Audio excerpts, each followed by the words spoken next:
Hello बच्चों, कैसे हैं आप सभी लोग। उम्मीद है बहुत अच्छे होंगे। मैं अनुभव शर्मा आपके अपने चैनल एक्सपीरियंस क्लासेस पर आपका तहे दिल से स्वागत करता हूं। आशा करता हूं आप सभी लोग घर पे होंगे, सुरक्षित होंगे और ज़बरदस्त होंगे। चलिए देखिए, कल हमने पढ़ा था। कल हमने परसेंटेज का बेहतरीन और ज़बरदस्त और बल्कि आसान आसान से कॉन्सेप्ट को हमने सीखा था। आज हम लोग बड़े अच्छे कॉन्सेप्ट को सीखेंगे, ठीक है।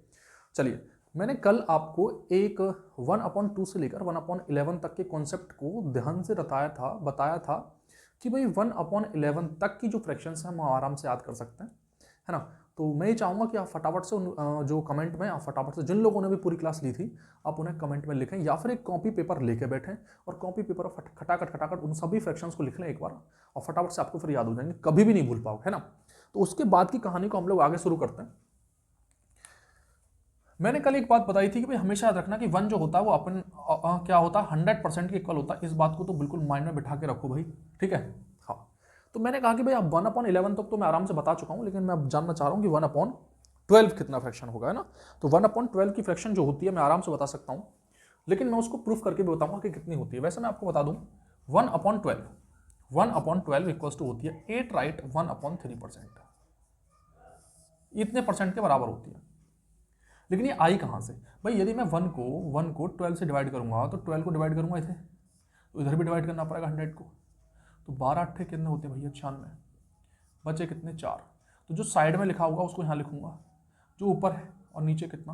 12। तो 4 एकम 4, 4 तिया 12, इसको लिख सकता हूँ 1 राइट 1/3%। ऐसे निकालेंगे, ठीक है।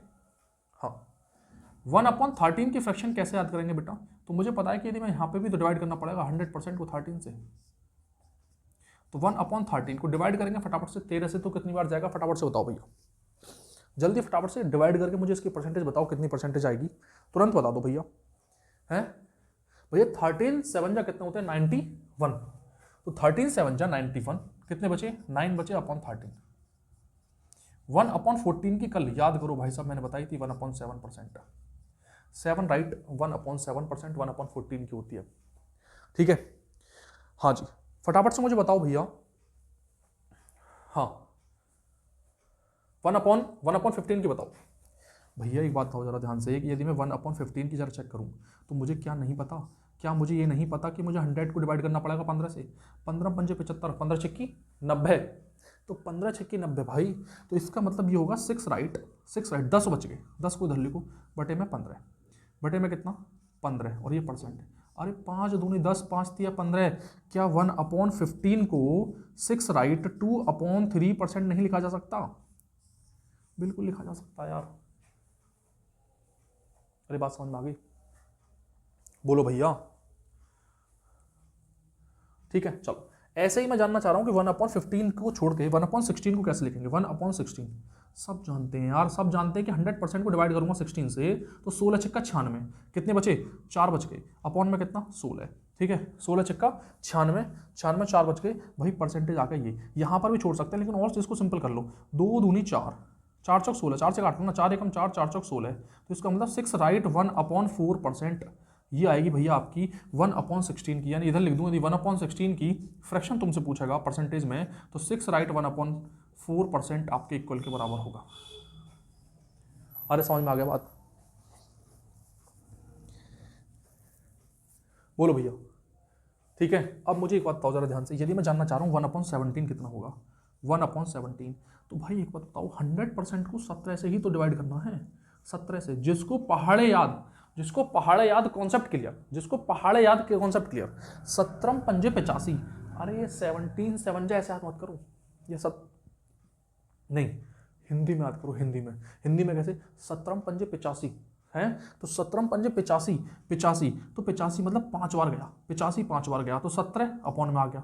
तो 17 पंजे 85 कितना बचा? 5, 90 और 10 15, 15 बच गए। इसका मतलब 5 सही 15/17 ही 1/17 की फ्रैक्शन है। कैसी बात मैंने बताई तुम्हें? बताओ जल्दी फटाफट से भैया, अरे जल्दी बता दो भाई, जल्दी बता दो यार, बोलो।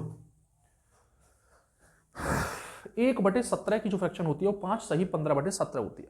बोलो भाई, अरे समझ में आ रहा तुम्हारे? कुछ नहीं आ रहा है? अरे बोलो भैया, आगे देखो, यहाँ आ जाओ। मैं ये कहना चाह रहा हूँ कि 1/18 पूछ ले, तो भाई एक बताओ, तुम्हारे मन में क्या ये बात नहीं आती? क्या बिल्कुल ही खत्म हो है क्या तुम्हारे मन में ये नहीं आ रहा कि यदि मुझे 18 को 1 को डिवाइड करना है तो इसका मतलब 1 की वैल्यू 100 ही तो होती है। यदि मुझे 1 को 18 से डिवाइड करना पड़ रहा है तो इसका मतलब 1 की वैल्यू 100, तो 100 को भी तो 18 से डिवाइड करना पड़ेगा। और 18 पंजे कितने होते हैं? 90 है। तुम्हारे बिल्कुल दिमाग काम नहीं कर रहा भाई। 18 पंजे 90 कितने बचे? 10/18 परसेंटेज। 5 से कट जाएगा, नहीं 3 से कट, किससे कटेगा? 2 से कटो। 2 पंजे 10, 2 नहीं 18। 5 सही 5/9% की फ्रैक्शन होती है 1/18। अरे बोलो भाई यार, अरे बोल दो यार, है? अरे बोलो भैया। हाँ, 1/19, 1/19, 1/19 को भी 100% से डिवाइड करना पड़ेगा 19 से। तो भैया 19 पंजे 95, 19 पंजे 95, 5 बचे बटे 5, ये आ गया फ्रैक्शन। यानी 1/19 बराबर होगा 5 सही 5/19%। अरे बोलो यार भाई, कैसे आवाज नहीं आती तुम्हारी? 5 सही 5/19%। अरे यार ये बताओ 20%, 1/20 नहीं पता क्या तुम्हें? 1/20 कितना हुआ यार? 100/20, 100/20%, 20 पंजे 100। बेटा 1/20 जो होगा ना वो 5% के बराबर होता है, 5% के बराबर। अरे बोलो यार, एक बार बता दो जरा मुझे।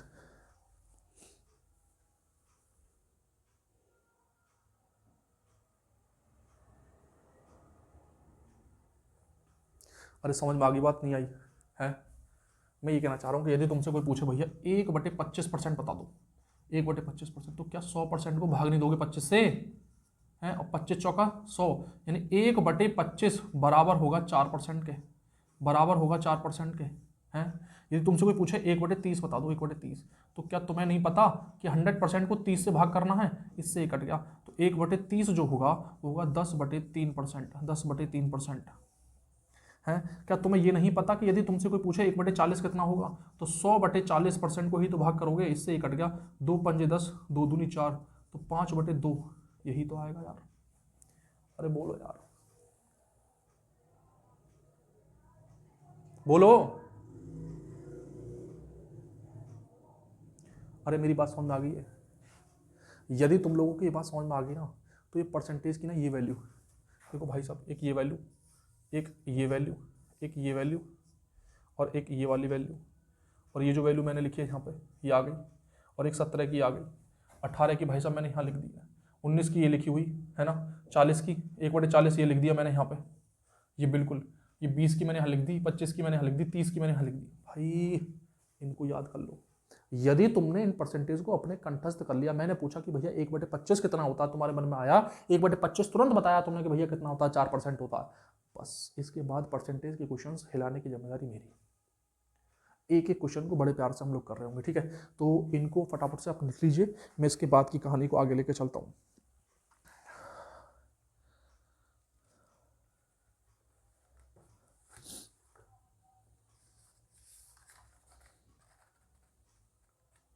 बोलो भैया।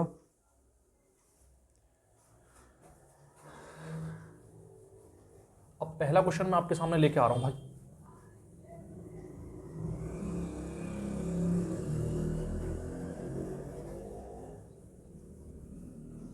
पहला क्वेश्चन मैं लेके आ रहा हूं आपके सामने।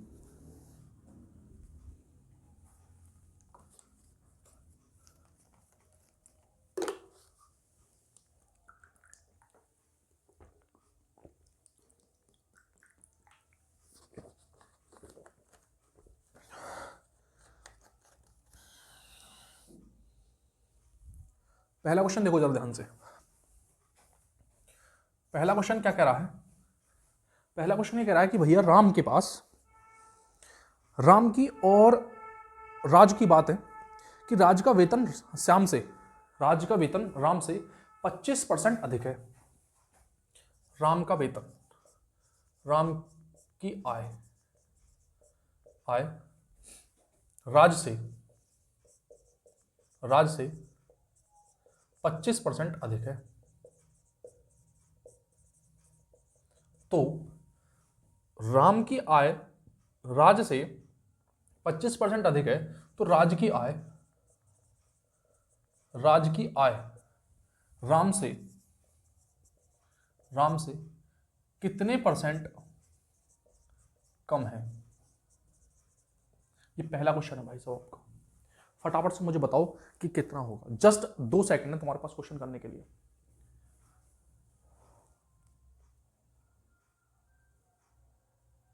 अरे बोलो भैया, सुनो ध्यान से क्वेश्चन को जरा चेक करो, बहुत ही अच्छा क्वेश्चन है। ऐसे क्वेश्चंस भी आ जाते हैं छोटे लेवल्स के क्वेश्चन में पेपर में। देखो ये कह रहा है राम है एक और एक राज है, ठीक है।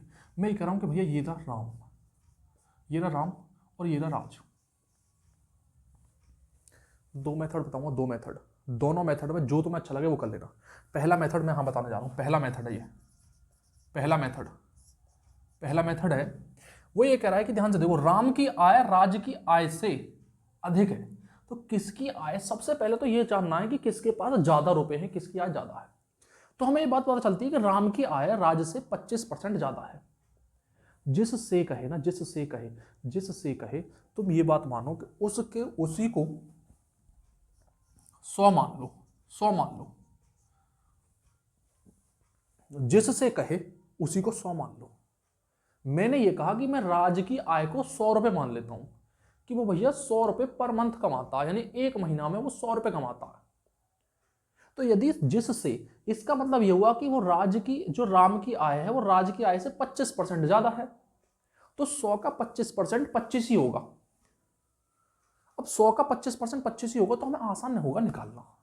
तो हमें यह पता है कि यदि 100 का 25% 25 ही होगा तो मुझे ये पता चलेगा कि राम की आय 100% 125 रही होगी। बोलो भैया, पहले कुछ क्वेश्चनों में मैं बड़ी मेहनत से तुम्हें सिखाऊंगा, आराम से समझो, ठीक है। अब मुझे ये बात पता चला कि अच्छा ये है बेटा रेशो मेथड, इसको मैं रेशो मेथड कहता हूँ, बड़ा प्यारा मेथड कहता हूँ मैं इसको, ये रेशो मेथड है। और रेशो मेथड में हम लोग क्या जानेंगे कि भैया यदि ऐसी बात है तो 5 से काट दो, है 25 पंजे 125 और 25 चौका 100। तो मुझे ये बात पता चली कि यदि राम की आय 5 रुपए है तो राज की 4 रुपए है। अब क्वेश्चन ने पूछा है कि भैया राज की आय राम की आय से, मैंने बताया था जिसके साथ से लगेगा, जिसकी राम की कितनी है 5, तो 5 आ गया बटे में। कितने परसेंट कम है, कितना कम है, 1 कम है, गुणा 100, परसेंटेज के लिए 100%। और मैंने हमेशा बताया बेटा, अभी बताया कि यदि मैं इसको काट दूंगा तो 5 दूनी 10 यानी 20%, मुझे पता चलेगा कि 20% की वैल्यू होगी। यानी यदि हम ध्यान से देखें, राम की आय राज की आय से 25% ज्यादा है, लेकिन यदि हम देखें कि राज की आय राम की आय से कितने परसेंट कम है तो 25% कम है। यदि पहला क्वेश्चन तुम्हारे समझ में आया होगा तो आराम से समझो इस बात को, ठीक। अब मैं इसी क्वेश्चन को मेथड 2 से करा देता हूं, इसी क्वेश्चन को मेथड 2 से करा देता हूं बेटा। ये मेथड 2 है, ये मेथड 2 है, हर क्वेश्चन को मेथड 2 से करा दूंगा। मैं ये कहना चाह रहा हूं, जब भी कभी परसेंटेज ऐसे देगा तो तुरंत ये पहचान लो कि 25% की फ्रैक्शन जो होगी वो होती कितनी है, 1/5 होती है। तो क्वेश्चन ये कह रहा बेटा कि राम की आय राज की आय से इतने अधिक है, इतने अधिक है, इतने अधिक है। तो मैं ये कहना चाह रहा हूं कि भैया 25, तो इसका 1/4 होगी, सॉरी 1/4। तो मैंने ये माना कि ये है राम, ये है राम और ये है राज, ये है राज। राम की आय राज की आय से 25% अधिक है। यदि मैं राज की आय को इस हर को मान लूं, हर को, ये हर, तो मैंने कहा कि राज की आय मैं 4 रुपए मान लेता हूं, तो एक ही तो ज्यादा होगा 25% का मतलब। यदि मैं 4 की गुणा 25 के साथ कर दूंगा, कल मैंने कॉन्सेप्ट इसे चीख चीख के बताया था कि 4 का 25% 1 होगा, तो मैंने माना कि 4 रुपए में है, 4 रुपए हैं राज की आय, तो 25% और ज्यादा होगा तो इसमें मतलब 1 ही तो होगा, तो इसका मतलब ये होगा 5, और बस इसके बाद खेल खत्म हो जाता है। 1 ज़्यादा 5 से, तो भैया 100% कितना, ये आ गया जी आपका 20%। बहुत ही इंपॉर्टेंट और बहुत ही प्यारा कॉन्सेप्ट है, फटाफट से इसको उतार लीजिए भैया, है ना। और जिनको समझ में आ गया वो नोट कर लें इस क्वेश्चन को, बड़ा प्यारा क्वेश्चन है।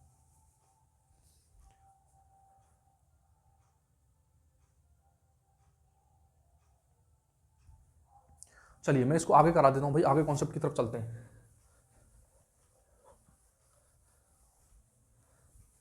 चलिए नेक्स्ट क्वेश्चन देखो जरा, नेक्स्ट क्वेश्चन जरा ध्यान से देखो भैया। एक क्वेश्चन और आ रहा है आपके सामने। मैं ये कहना चाह रहा हूं कि यदि 3 घंटे 3 घंटे और 45 मिनट को, 45 मिनट को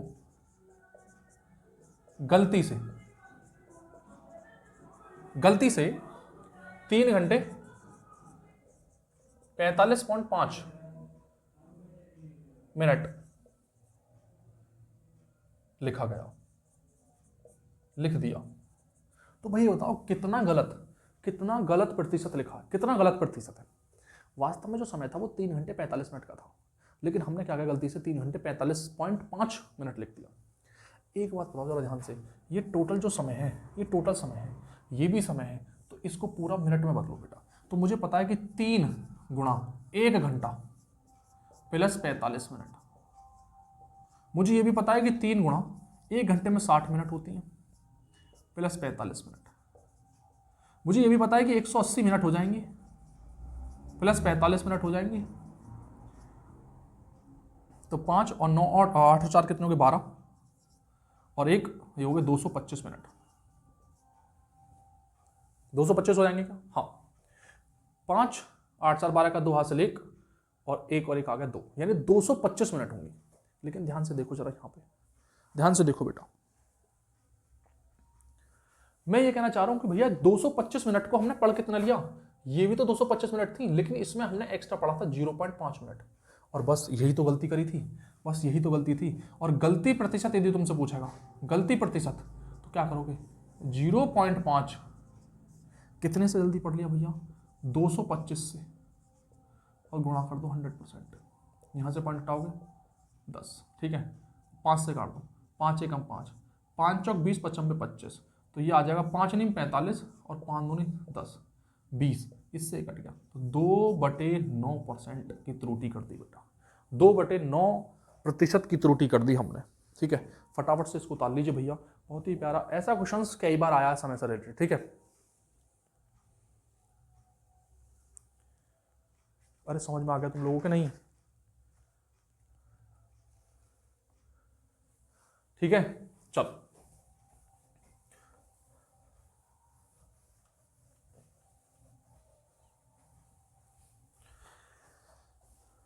देखो नेक्स्ट क्वेश्चन है, कह रहा है दो संख्याओं का अंतर उनके योग के 15% के बराबर है। दो संख्याओं का अंतर, ये कह रहा है दो संख्याओं का अंतर, दो संख्याओं का अंतर उनके योग के 15% के बराबर है, 15% के बराबर है। तो बड़ी तथा छोटी संख्या ज्ञात करो। तो बड़ी तथा छोटी संख्या निकालनी है, बड़ी तथा छोटी संख्या, बड़ी तथा छोटी संख्या, संख्या बताओ, बताओ।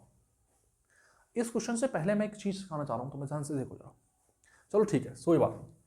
मैं ये कहना चाह रहा हूं, इस क्वेश्चन को समझो जरा, इस क्वेश्चन को समझ लो।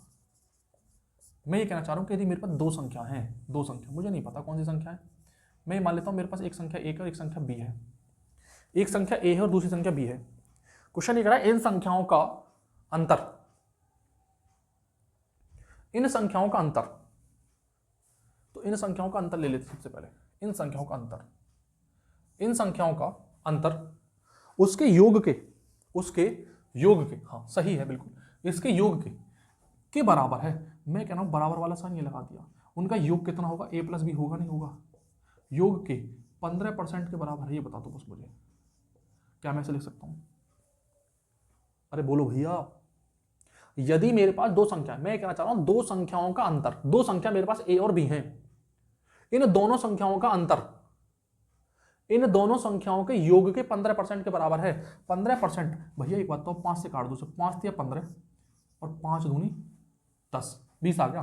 तो मैं ये कहना चाह रहा हूं कि a माइनस बी बराबर होगा a प्लस बी गुणा में 3/20। इसको उठा के इधर लेके आओ तो ये होगा a minus b upon a plus b बराबर 3/20। मुझे बताओ भैया ये बात समझ में आ गई? ये कुछ भी नहीं है, ये कुछ भी नहीं है, ये रेशो ही तो है, ये रेशो ही तो है भैया, ये रेशो ही तो है। क्या मैं इसको ऐसा लिख सकता, क्या मैं इसको ऐसा लिख सकता, a minus b ratio a plus b equals to 3/20? बोलो भैया, अरे बोलते क्यों नहीं हो मेरे लाल? लिख सकता हूं। लेकिन मुझे लिखना नहीं है। मैं क्या करूँगा, मैं इस कॉन्सेप्ट को सिखाने से पहले, इस क्वेश्चन को आगे सॉल्व करने से पहले एक बहुत अच्छी बात बताना चाहता हूँ। मेरी बात समझ रहा हूँ। मैं ये कहना चाह रहा हूँ कि यदि a प्लस बी बराबर x है और a माइनस बी बराबर y है, ठीक है, तो यदि मैं इन दोनों इक्वेशन को ऐड कर दूंगा तो कितना बचेगा, 2a बराबर x प्लस वाई, और a की वैल्यू कितनी आएगी, x प्लस वाई अपॉन 2। समझ में आ गया बात? ये मुझे इतनी सी बात बताओ, यदि ये बात समझ में आ गई तो जो मैं समझाना चाह रहा हूं वो मैं समझा दूंगा पक्का। अब मेरी बात सुनो जरा ध्यान से। मैं ये कहना चाह रहा हूं भाई, यदि मेरे पास a प्लस बी का जोड़ दे रखा है x और उसी संख्या का अंतर दे रखा है y, तो मुझे ये सब काम नहीं करना, मुझे ये सब काम नहीं करना। ये करने से क्राइम है, ये करने से क्राइम करना ही। मेरी बात समझ रहा, ये जो a होता है ना, यदि a प्लस बी बराबर x है और a माइनस बी बराबर y है, तो मुझे डायरेक्ट a की वैल्यू निकालनी है। कैसे? मुझे इन दोनों का जोड़ करना है, इन दोनों का जोड़ करना है और उसका कर देना आधा। बोलो भैया,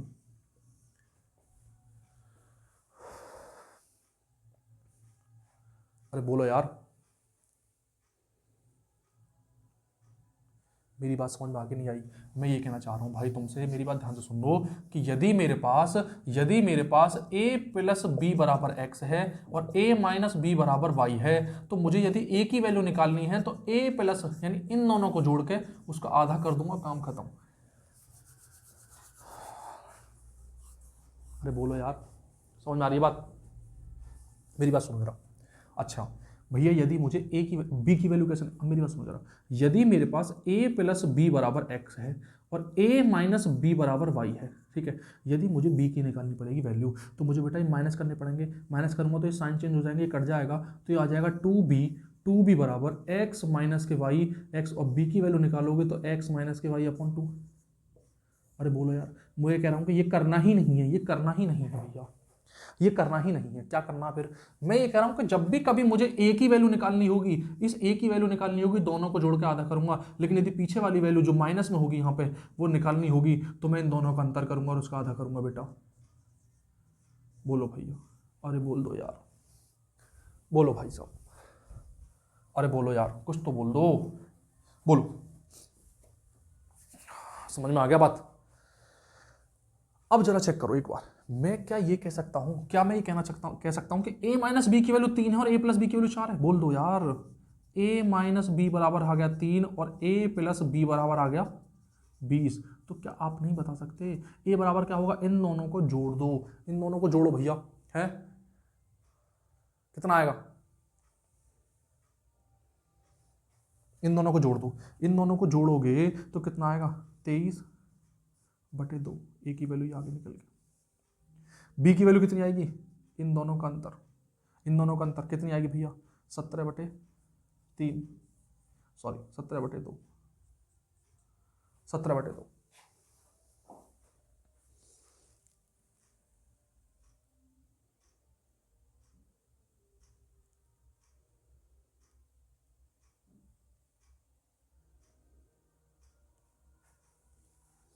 समझ में आ गया भाई? हाँ ठीक है, x माइनस बी, तो ये माइनस के 17/2 आएगा इस तरीके से। तो दोनों संख्याएं आएंगी आपकी निकल के भाई साहब, कोई दिक्कत नहीं है, ठीक है। सो प्लीज इसको पोज कर लीजिए, फटाफट से इसको निकल लीजिए।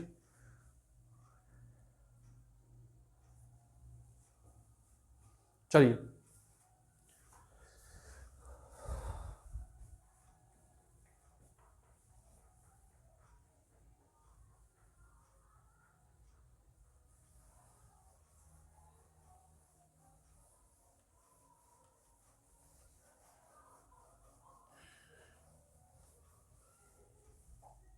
आगे की कहानी शुरू करते हैं भाई।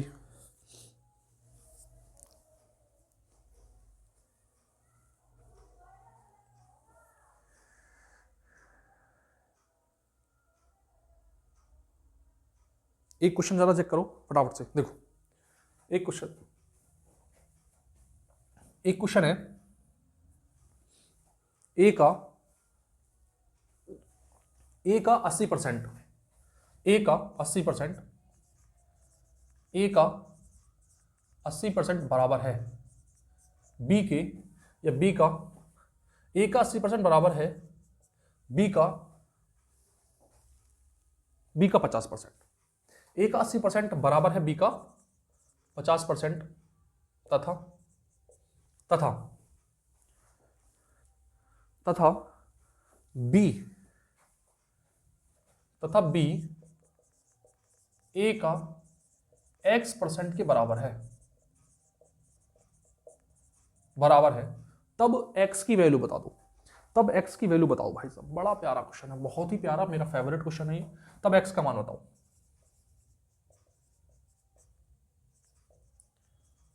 भाई ये क्वेश्चन तो मैं कहीं नहीं मिलेगा, ये क्वेश्चन डाटा चेंज मैंने खुद अपने हाथों से डाटा चेंज करके बनाए, ये प्रीवियस ईयर क्वेश्चन है ना। ए का 80% बराबर है बी का 50% के, और बी जो मान है बी का वो ए के x% के बराबर है। तो इस x की वैल्यू बतानी है। x की वैल्यू कैसे आएगी बेटा, मेरी बात सुनो जरा, कितना आसान है, ये कोई बहुत बड़ी बात नहीं है, ये बात बताने वाली नहीं है, मेरी बात ध्यान से सुन लो, बड़ा आसान सा बड़ा प्यारा सा कॉन्सेप्ट है बेटा। मैं ये कहना चाह रहा हूं, मैं तो कल भी तुम्हें बात बता चुका था कि यदि ए और का की जगह पर गुणा और ये आ गया 80% बराबर है बी गुणा 50%, मुझे ये बात पता है कि यदि परसेंटेज मुझे दिख जाएंगे तो मैं तुरंत काट दूंगा, 0 से 0 चला जाएगा, मैं ए अपॉन बी का निकाल लूंगा रेशियो। बेटा बता दो बात, मुझे बात बता दो भैया, बात समझ में आके नहीं आई, अरे बोल दो यार। मैं ये कहना चाह रहा हूं कि मुझे बी की वैल्यू एक तरफ चाहिए, मुझे बी की वैल्यू एक तरफ चाहिए, तो क्या मैं ऐसा करूंगा, क्या मैं ऐसे करूंगा कि ए की गुणा 8 और भाग में 5 लिख के इस बी को इधर खींच दूंगा। अरे बोलो, और इस वाले कॉन्सेप्ट के लिए मैं क्या करूंगा, बी की वैल्यू बराबर रख दूंगा, क्योंकि बी की वैल्यू ये है और ए के परसेंट के बराबर रखनी है, तो भाई इसको रख दो ना इधर, तो ए गुणा 8/5 बराबर इसकी जगह ए की जगह x%। मुझे बात बताओ, क्या ए से ए नहीं कट गया, क्या ए से ए नहीं कट गया, तो ये आ गया 8/5 बराबर x/100, और 5 से इसको काटोगे तो 20 और 8 दूनी 16, तो बेटा x की वैल्यू 160% नहीं आ गई। बोलो भाई साहब, अरे बात समझ में आ गया, जल्दी बता दो फटाफट से, एक बार और सुन लो जरा ध्यान से। मैं ये कहना चाह रहा हूं बेटा कि इस ए का 80% बी के 50% के बराबर है, तथा बी जो है वो ए का x% के बराबर है। इस x की वैल्यू बतानी है, इस x की वैल्यू। मैं ये कहना चाह रहा हूं ए का 80% बराबर है बी का, मैंने यहां से ए और बी का रेशियो निकाल लिया, ए और बी का रेशियो निकाल लिया, मुझे पता है ये वैल्यू एक तरफ रखनी है बी की, तो बी को एक तरफ रखा और इस बी की वैल्यू को उठा के यहां पर रख दिया, और ए का पूरा जो कॉन्सेप्ट था वो लगा दिया, सीधा x की वैल्यू 160 आ गई।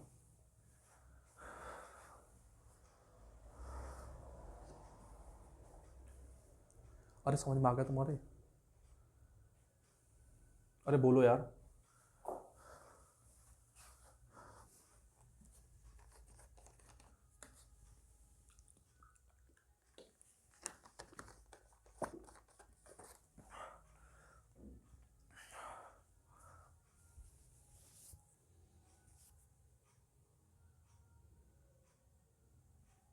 अरे समझ में आ गया भाई, चलो आगे बढ़ते हैं।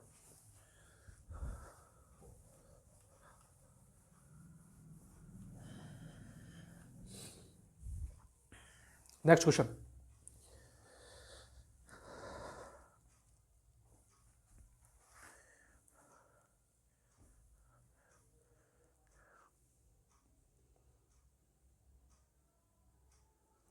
x का 8%, नेक्स्ट क्वेश्चन देखो जरा इसी टाइप पे, x का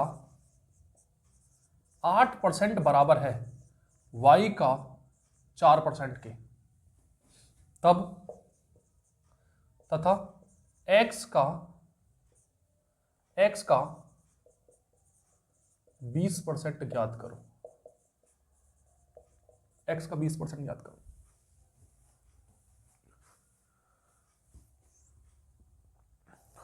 x का 20% ज्ञात करो,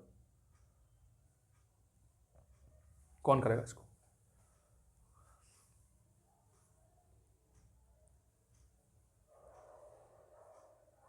अरे समझ में आ रहा है तुम्हारे कुछ?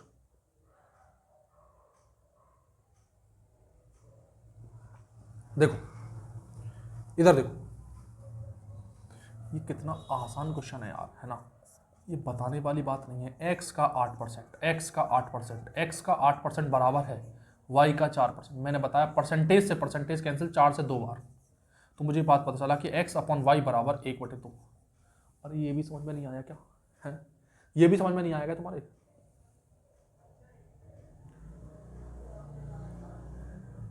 हैं भैया मेरी बात ये सुनो जरा, मैं ये कहना चाह रहा हूँ परसेंटेज से परसेंटेज कट गया, 4 से 8 कटेगा 2 बार, तो 2 इधर चला गया, वाई आ गया इधर, तो एक्स बटे वाई की वैल्यू आ गई 1/2। मैं ये कहना चाह रहा हूँ यदि एक्स 1 है तो वाई 2 है, एक्स 1 है तो वाई 2 है? तो भाई क्वेश्चन क्या पूछ रहा है, क्वेश्चन क्या पूछ रहा है, क्वेश्चन ये पूछ रहा है एक्स का 20% पूछ रहा है यार। एक्स की जगह पे कितना, एक का 20% है, एक का 20% कितना होगा, एक का 20%। मुझे समझ में ये नहीं आ रहा कि ये क्वेश्चन आराम से क्यों नहीं हो रहा तुम्हारा।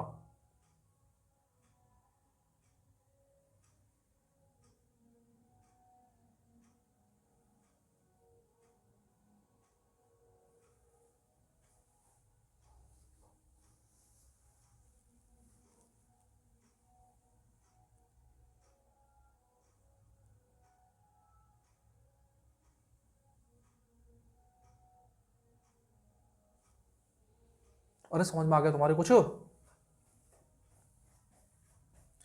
ये भी समझ में नहीं आ रहा। इधर देखो, मैं ये कहना चाह रहा हूँ एक्स की वैल्यू पूछ रहा है, एक्स इधर गुणा कर दो, ये होगा 1/2 गुणा वाई, ठीक है, समझ में आ गई भाई। अब पूछ रहा है एक्स का 20%, एक्स का 20%, एक्स का 20%, इसका मतलब 1/2 गुणा वाई और गुणा का 20%। समझ में आ रही बात, 2 से काटोगे कितनी बार, 10%। तो एक्स का 20% बराबर होगा वाई परसेंट का 10, या इसको हम ऐसे लिख सकते हैं वाई का 10%, वाई गुणा 10%, और इस गुणा की जगह पर लिख सकता हूँ एक्स गुणा 20% बराबर वाई का 10%। ये क्वेश्चंस पूछा गया क्वेश्चन, बहुत ही इंपॉर्टेंट क्वेश्चन है, ऐसे क्वेश्चंस भी पूछे जाते हैं। मेरी बात समझ में नहीं आई तो पूछ लो जल्दी।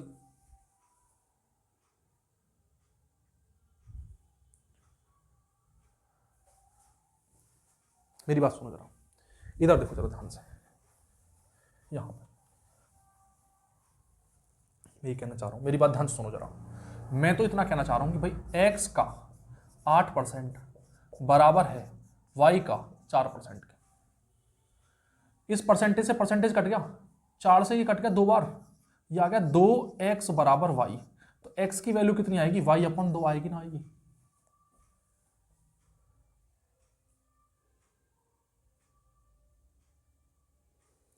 क्वेश्चन ये पूछ रहा है x का y%, इस y की वैल्यू यहाँ रख, x की वैल्यू कितनी है, y/2, यहाँ रखो ना, y/2 गुणा, इसकी जगह गुणा रख दिया, ये का 20%।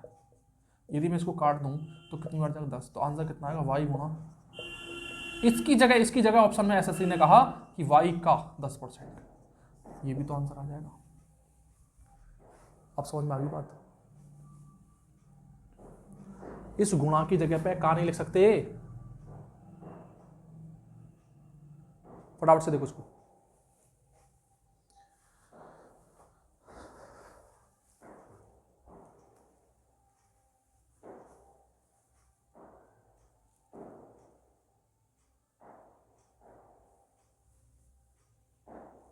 ठीक है, चलो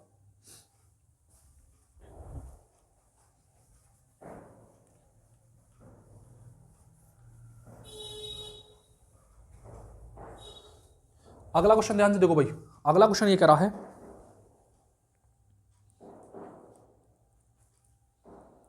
अगला क्वेश्चन कह रहा है a+b का 15% a-b के 25% के बराबर है। a-b का 15% a+b का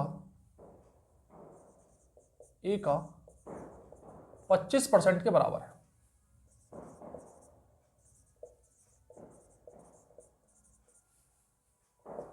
पच्चीस परसेंट के बराबर है, तो b का कितना परसेंट a के बराबर है, b का कितना परसेंट a के बराबर है, b का कितना परसेंट, b का कितना परसेंट a के बराबर है। बहुत ही प्यारा क्वेश्चन, जो लोग पहले से तैयारी कर रहे होंगे उन्हें पता है कि ऐसा क्वेश्चन पूछा गया है। अरे बोलो यार,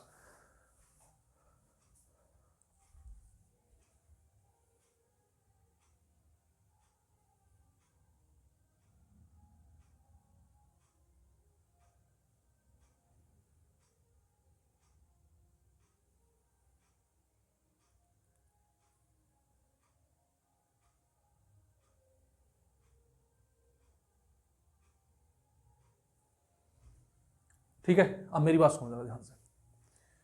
मैं ये कहना चाह रहा हूँ, बड़ा प्यारा सा क्वेश्चन है, जरा सोच लो भाई। देखो, जैसा जैसा क्वेश्चन कहे वैसा करना है, क्वेश्चन की लैंग्वेज को बस नहीं बदलना, बाकी तुम कुछ भी कर सकते हो, सिर्फ क्वेश्चन की लैंग्वेज में कोई भी बदलाव नहीं कर सकते। मेरी बात ध्यान सुनो। मैं ये कहना चाह रहा हूँ कि यदि मुझे ये बात पता चली है कि a माइनस बी का 15%, a माइनस बी का 15% बराबर है a प्लस बी का 25% के। मैं कह रहा हूँ इस परसेंटेज से परसेंटेज नहीं कटेगा क्या? 5 से 3 बार कट जाएगा और 5 से 5 बार कट जाएगा।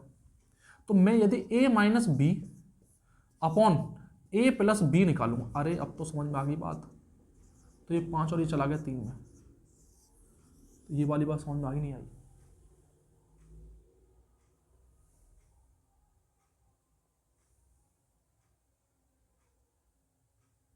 समझ में आ गई भाई? अभी मैंने बताया था, अभी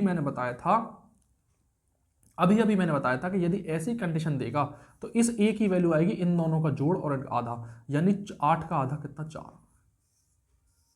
और b की वैल्यू क्या आएगी? इन दोनों का अंतर, यानी 2 और 2 का आधा 1।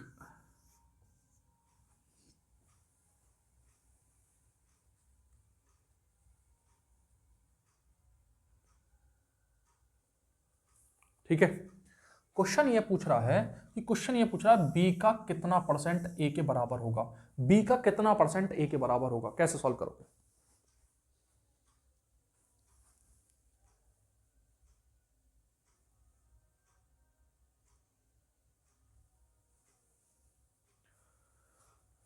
देखो इधर ध्यान से, मेरी बात सुनो जरा ध्यान से।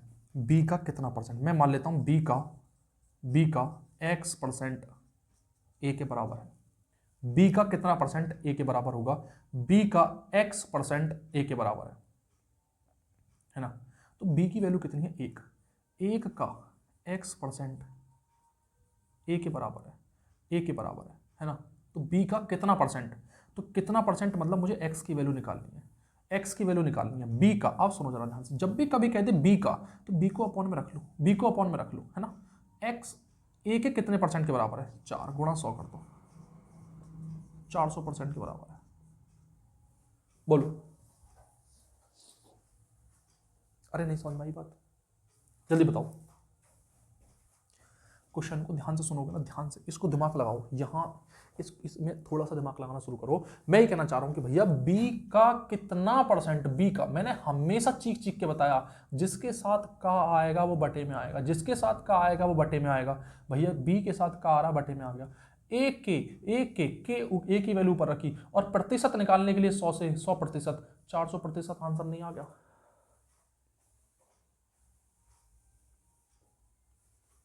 अरे बोलो यार,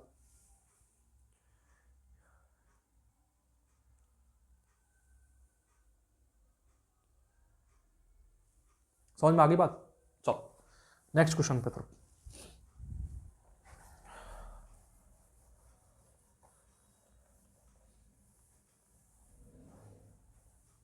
नेक्स्ट क्वेश्चन ये करा कि किसी संख्या का 18%, 75 के 12% के बराबर है।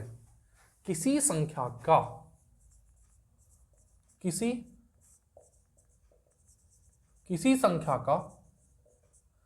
18% 75 के 12% के बराबर है। संख्या बताओ।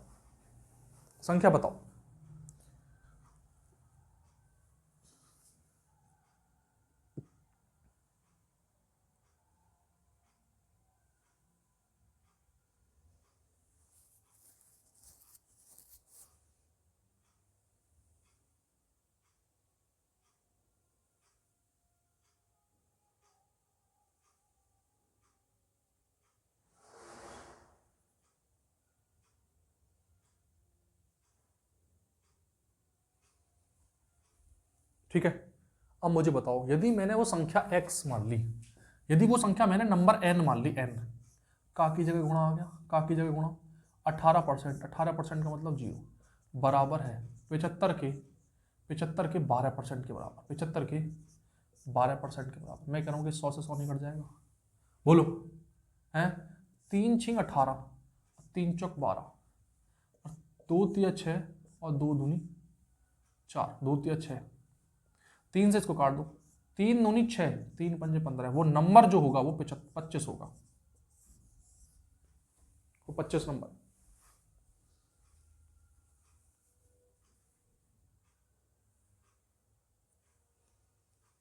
वो 25 नंबर है। समझ में आ गई बात?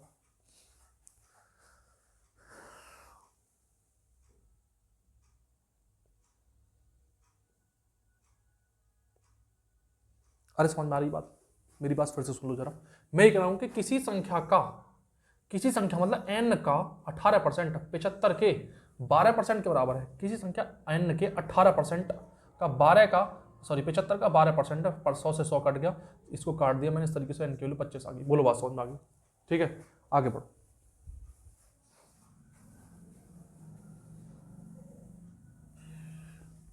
नेक्स्ट क्वेश्चन की तरफ।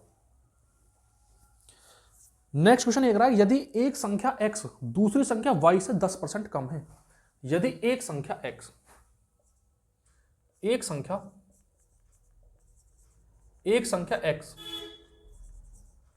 दूसरी संख्या y से 10% कम है, यदि एक संख्या x दूसरी संख्या y से 10% कम है और y 125 से 10% अधिक है, और y 125 से 10% अधिक है, तो x का मान बताओ। x का मान बता दो। x का मान, ये क्वेश्चंस मेरे हाथ के लिखे हुए हैं बेटा, ध्यान से देखना। प्रीवियस ईयर वैल्यू चेंज करके इस क्वेश्चन बनाया, प्रीवियस ईयर। मैं ये कहना चाह रहा हूं कि एक संख्या x दूसरी संख्या y से 10% कम है, ठीक है, कोई बात नहीं, इसको जरा बेसिक आराम से समझ लो जरा। मैं ये कह रहा हूं कि मेरे पास एक संख्या x है और दूसरी संख्या y है, ये समझो जरा, ठीक है। एक संख्या x है और दूसरी संख्या y है, और क्वेश्चन ये कह रहा है कि दूसरी संख्या y से 10% कम है। सबसे पहली बात तो तुम्हें ये पता होना चाहिए कि 10% की फ्रैक्शन कितनी है। तो 10% की जो फ्रैक्शन होती है वो होती है बेटा 1/10। तो क्वेश्चन ये कह रहा है कि एक संख्या x दूसरी संख्या y से यानी से का मतलब नीचे, भाई 10 आ गया, कम है, इसका मतलब एक कम करना पड़ेगा, यानी ये 9 है, और ये दोनों संख्याओं का रेशियो आ गया बेटा। अरे बात समझ में आ गई? बोलो, यदि x एक संख्या है दूसरी संख्या y है, तो एक संख्या x दूसरी संख्या y से 10% कम है, y से 10% कम है, यानी कि 10 9 से कम है। लेकिन क्वेश्चन ये कह रहा है कि जो y है ना, y 125 से 10% अधिक है, 125 से 10% अधिक है भाई, y 125 से 10% अधिक है, y 10% अधिक है 125 से। 125 से यदि 10% अधिक है तो सबसे पहले 10% निकाल लो, और 10% की फ्रैक्शन कितनी होती है 1/10। और यदि मैं किसी भी नंबर को 10 से 100 से भाग करता हूं तो मुझे पहले से पता होगा कि यदि मैं इसको भाग करूंगा तो 12.5 आएगा, 12.5। और ये कह रहा है कि भैया जो y है ना वो 125 से 12.5 ज्यादा है, तो कितना है y? भाई कितना है? तो 125 में यदि मैं 12.5 जोड़ता हूं, 12.5 जोड़ता हूं तो मुझे पता चलता है 5 और 7 और 3 और 1, 137 आ जाता है। लेकिन क्वेश्चन के अकॉर्डिंग तो y की वैल्यू कितनी है 10, और जो क्वेश्चन कह रहा है उसके अकॉर्डिंग है कितने 137। तो इसका मतलब हुआ भैया कि इस 10 की वैल्यू ही 137.5 दे रखी है। तो पूछा इस x का मान बता दो। इस x का मान बताने के लिए क्या करेंगे, एक पहले 10 की भाग बटे 10 और 9 की वैल्यू निकालनी है बेटा, 9 से गुणा कर देंगे, काम खत्म हो गया। 137 13 75 बटे गुणा 9 और 100 गुणा करके सब सॉल्व कर लेंगे, इस क्वेश्चन का आंसर आ जाएगा। समझ में आ गई? फिर से सुनो जरा ध्यान से, क्वेश्चन बहुत ही इंपॉर्टेंट, बहुत ही अच्छा क्वेश्चन है। एक संख्या x दूसरी संख्या y से 10% कम है। मैंने कहा कि मेरे पास दो संख्या x और दूसरी संख्या y है। एक संख्या x दूसरी संख्या y से 10% कम है। 10% की फ्रैक्शन होती है 1/10, यानी यदि ये 10 है तो ये 1 कम है, तो इसका मतलब ये 9 है। लेकिन क्वेश्चन ये कह रहा है, जो वाई तुमने लिया ना, वाई जो 10 लिया वो 10 नहीं है, 10 नहीं है, बल्कि 125 से 10% अधिक है। तो मैंने क्या किया, 125 का 10% निकाला तो 12.5 आ गया। 125 में 12.5 ही ऐड कर दिया तो 137.5 आ गया। 137.5 ही तो 10 की वैल्यू थी, और फट सॉल्व कर लिया, इसका आंसर आ जाएगा अपना। ठीक है, अब यहाँ पर हम लोग डिजिटल सम भी लगा सकते हैं। डिजिटल सम भी मैं किसी दिन वीडियो लेके आऊँगा, डिजिटल सम क्या होते हैं, यूनिट डिजिट क्या होती हैं, उसको किस तरह सॉल्व करते हैं। यदि हमारे पास ऑप्शन होते तो हम लोग इसको आराम से कर रहे होते। ठीक है, सो फटाफट से एक बार और चीज़ देख लीजिए इसको, फिर मैं चलता हूँ नेक्स्ट क्वेश्चन की तरफ।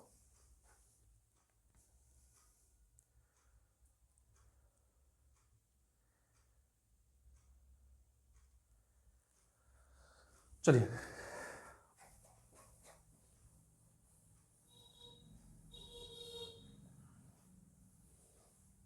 देखो नेक्स्ट क्वेश्चन। अब सबसे पहले मैं आय की बात करूंगा। आय, आय भाई आय होती क्या है, आय क्या होती है, सबसे पहले क्वेश्चन देख लो इस पे जरा, अच्छा क्वेश्चन है। फिर उसके बाद आय, खर्चे और सेविंग क्या होती है वो बताऊंगा। क्वेश्चन ये कह रहा है, ए की आय, ए की आय का 60% बी की आय के 75% के बराबर है। ए की आय का 60%, ए की आय, ए की आय का 60% बराबर है बी की आय का 70%, 75%। तो बी की आय, आय के x% के बराबर है, तो बी की आय, बी की आय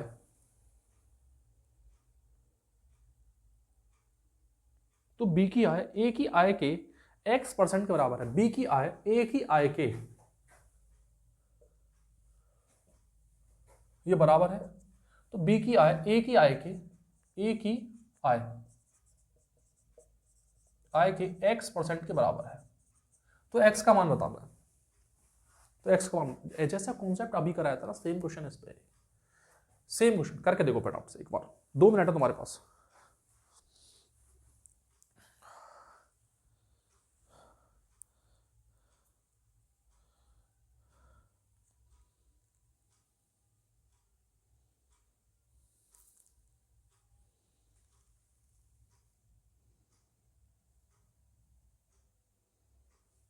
देखो क्वेश्चन क्या कह रहा है, क्वेश्चन सबसे पहले ध्यान से समझो जरा। क्वेश्चन ये कह रहा है कि भाई ए की आय, ए की आय बी की आय के 75% के बराबर है। ए की आय, ए की आय 60% बराबर बी की आय के 75% के बराबर है। मैं कह रहा हूँ परसेंटेज, परसेंटेज जब भी कभी दिखा जीरो से जीरो कटेगा, लेकिन इधर जीरो है नहीं, तो इधर जीरो नहीं है तो परसेंटेज से परसेंटेज कट गया, बचा कितना, 60 और 75। अब ये 12 से कट जाएगा, नहीं कटेगा। ठीक है, तो ये किससे कटेगा भाई, ये 3 से काट दो, 3 दूनी 6 और 3 दूनी 6 और 3 पंजे 15, 5 चौक 20, 95 25, यानी ए गुणा 4 बराबर बी गुणा 5। तो यदि ए बटे बी निकालूंगा तो 5/4 आपका आंसर आएगा। लेकिन क्वेश्चन ये कह रहा है कि ए की आय बी की आय के x% के बराबर है।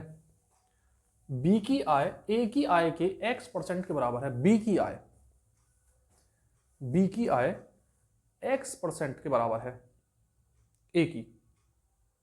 कैसे करोगे इसको,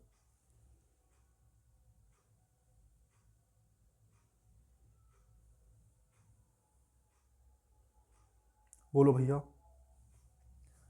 सबसे पहली बात, मेरी बात ध्यान से सुनो जरा, क्वेश्चन को बड़े प्यार से समझो। मैं ये कहना चाह रहा हूं कि बी की आय, बी की आय, बी की आय बराबर है ए के x% के। ठीक है, बी की आय, हाँ बी की आय बराबर है एक्स के x% के बराबर। ठीक है, हाँ तो इस x का मान ही तो निकालना है, तो b बटे में ये a आ गया, बराबर में क्या बचा, x%। ठीक है, अब b की वैल्यू कितनी है भाई साहब, b की वैल्यू 4 है, 4 रखो। a की वैल्यू कितनी है, 5, यहाँ 5 रखो, और परसेंटेज के लिए गुणा 100 कर दो, तो ये 5 से कटेगा, तो ये आ जाएगा तुम्हारा कितना, 8, 4 दूनी 8, तो आ जाएगा 80%। 80%, एक्स की वैल्यू 80% आ जाएगी। समझ में आ गई भैया बात। फिर से एक बार समझ लो जरा ध्यान से। क्वेश्चन ये कह रहा था कि ए की आय का 60%, ए की आय का 60% बी की आय के 75% के बराबर है।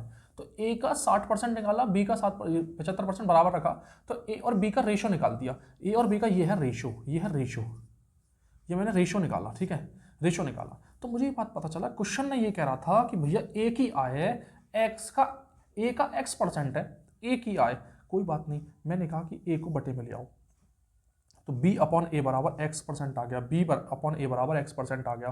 तो b की वैल्यू तो पता है मुझे 4, और a की वैल्यू भी पता है, और परसेंटेज के लिए बेटा मुझे क्या करना पड़ेगा, 100 से गुणा करनी पड़ेगी।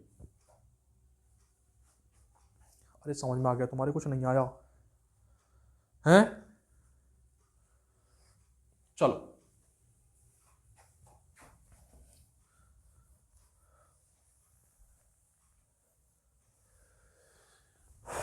नेक्स्ट क्वेश्चन देखो जरा, देखो क्वेश्चन ये करा है ए की आय का 10% बी की आय के 15% के बराबर है। ए की आय का 10%, ए की आय, आय का 10% बराबर है बी की आय का, बी की आय का 15%, और बराबर है सी की आय का, सी की आय का 20%। तो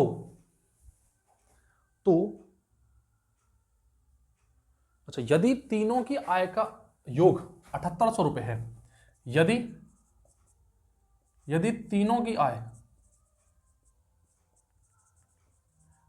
का योग 7800 रुपए है, तो बी का मान बताओ, बी का मान बताओ,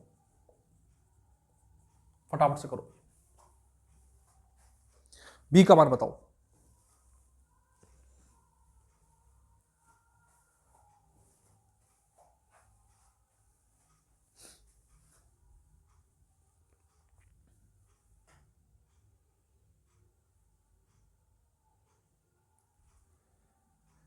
अरे मेरी बात सुन रहे हो तुम? नहीं, देखो मेरी बात सुनो जरा, मैं ये कहना चाह रहा हूं कि जैसा क्वेश्चन कह रहा है ऐसा कर लेते हैं कि ए की आय का 10%, ए की आय का 10% बराबर है बी की आय के 15% के, और बराबर है सी की आय के 20% के।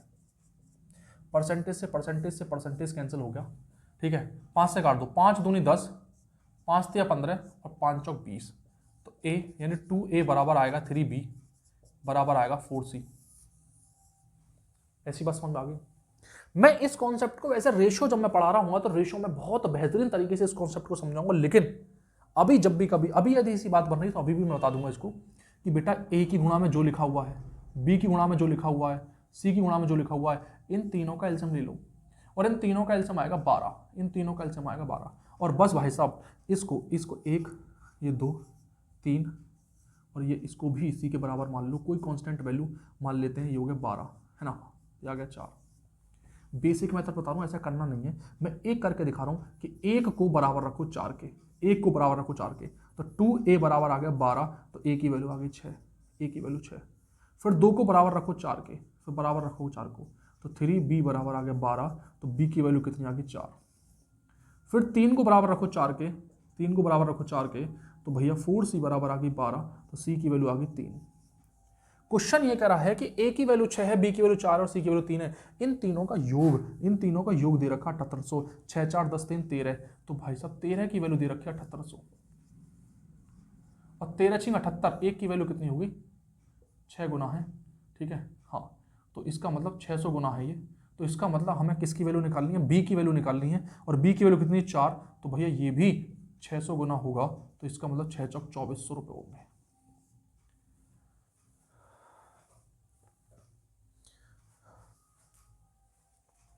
अरे बोलो यार,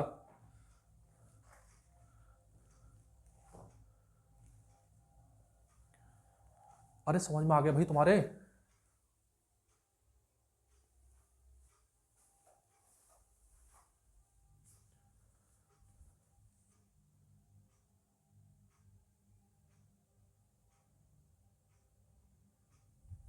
चलो नेक्स्ट क्वेश्चन की तरफ चलते हैं भाई। नेक्स्ट क्वेश्चन,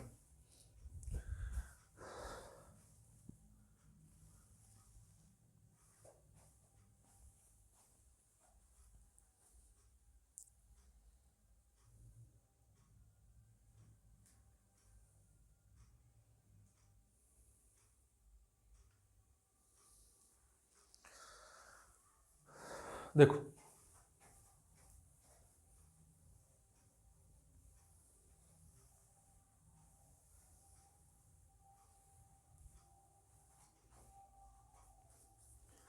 चलो, एक क्वेश्चन कह रहा है 0.1 का कितना परसेंट, 0.1 का 0.1 का कितना परसेंट, कितना परसेंट 0.01 है, ये क्वेश्चन करके दिखाओ।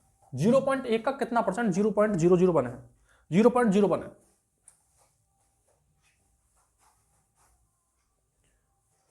अरे बोलो यार,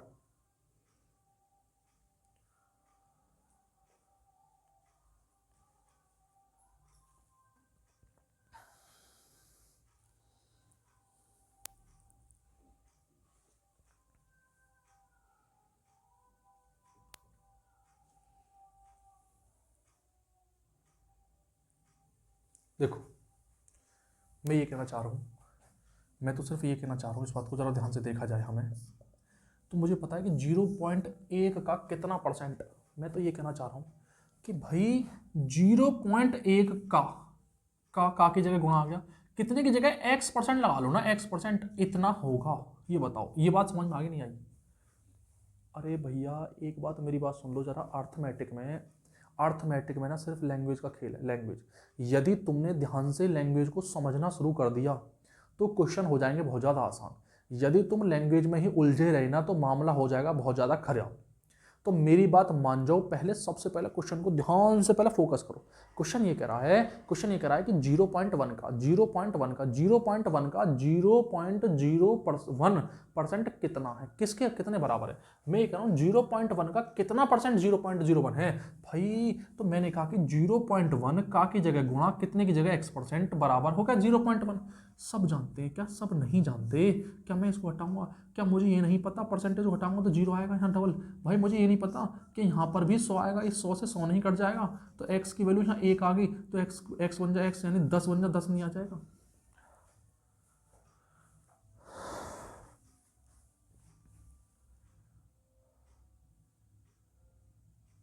अरे बोलो यार,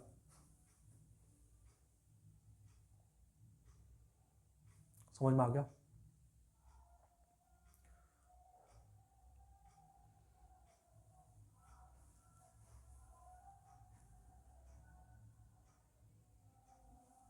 ठीक है चलो,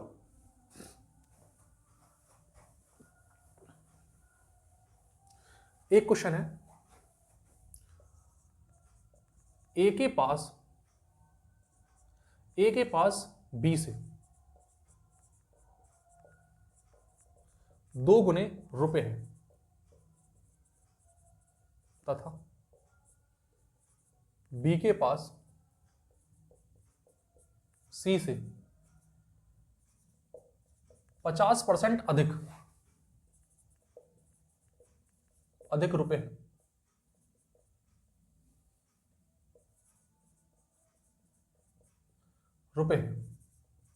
तो यदि ए के पास बी से 2 गुने रुपए हैं और बी के पास सी से 50% अधिक रुपए हैं,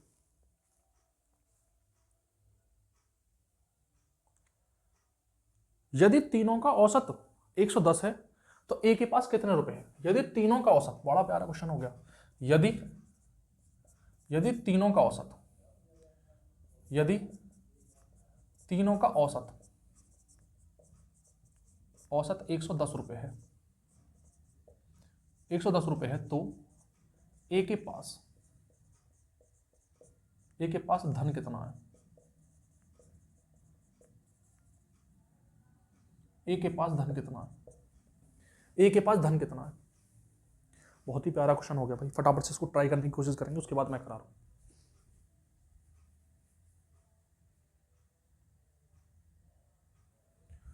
मेरी बात सुनो जरा ध्यान से, मैं ये कह रहा हूं कि भाई ए के पास दोगुने रुपया हैं बी से, ए के पास बी से दोगुने रुपए हैं।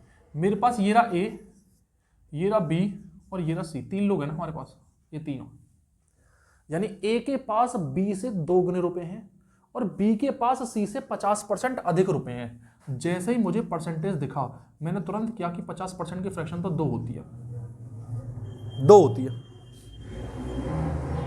तो मैंने हमेशा बताया जिसके साथ से लगा होगा, जिसके साथ से लगा होगा वो नीचे आएगा। तो सी से 50% अधिक है बी के, तो सी से, इसका मतलब सी के पास 2 रुपए हैं, इसका मतलब बी सी के पास 2 रुपए हैं। तो बी के पास कितने, 50% अधिक हैं, 2 से 1 ज्यादा, तो इसका मतलब 3 है।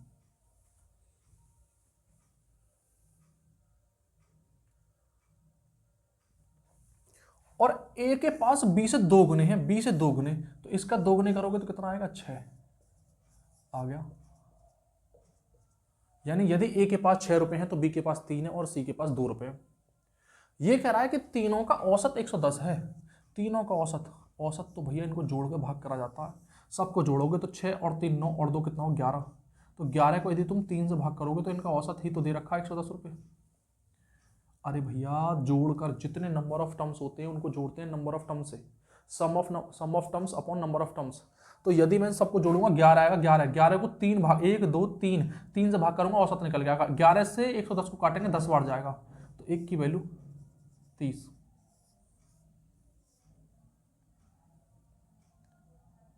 एक की वैल्यू 30, तो एक की वैल्यू पूछ रहा, एक की वैल्यू तो 6 है, 6 की गुणा कर दो, 180 रुपये आ गए, 180 रुपये, यानी ए के पास 180 रुपये।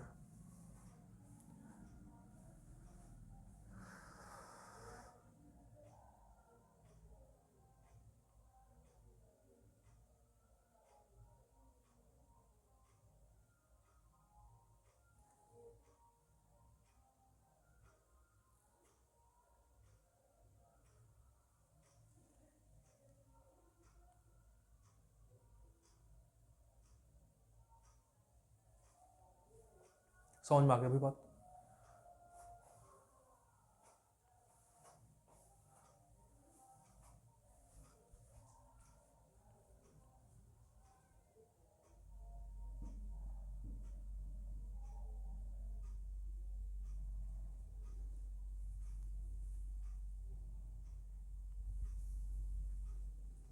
चलिए भाई आगे बढ़ते हैं नेक्स्ट क्वेश्चन की तरफ।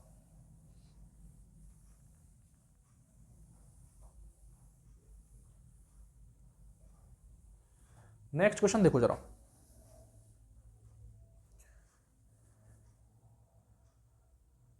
कोई विद्यार्थी 25% अंक लाता है, कोई विद्यार्थी 25% अंक लाता है और 210 अंक से फेल हो जाता है। कोई छात्र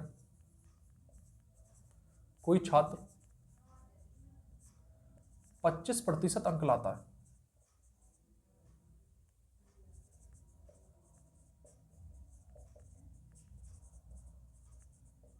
और 210 अंक से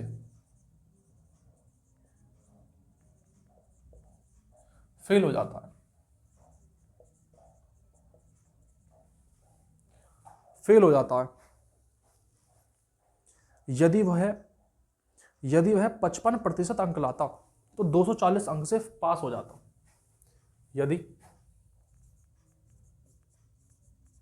यदि वह 55% अंक लाता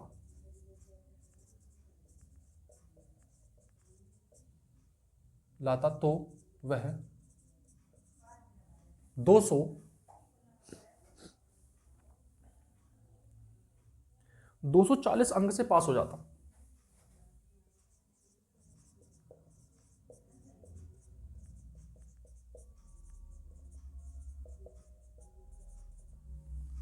दो 240 अंक से पास हो जाता। तो पास होने के लिए कितने प्रतिशत चाहिए बता दो, पास होने के लिए कितने प्रतिशत चाहिए भाई,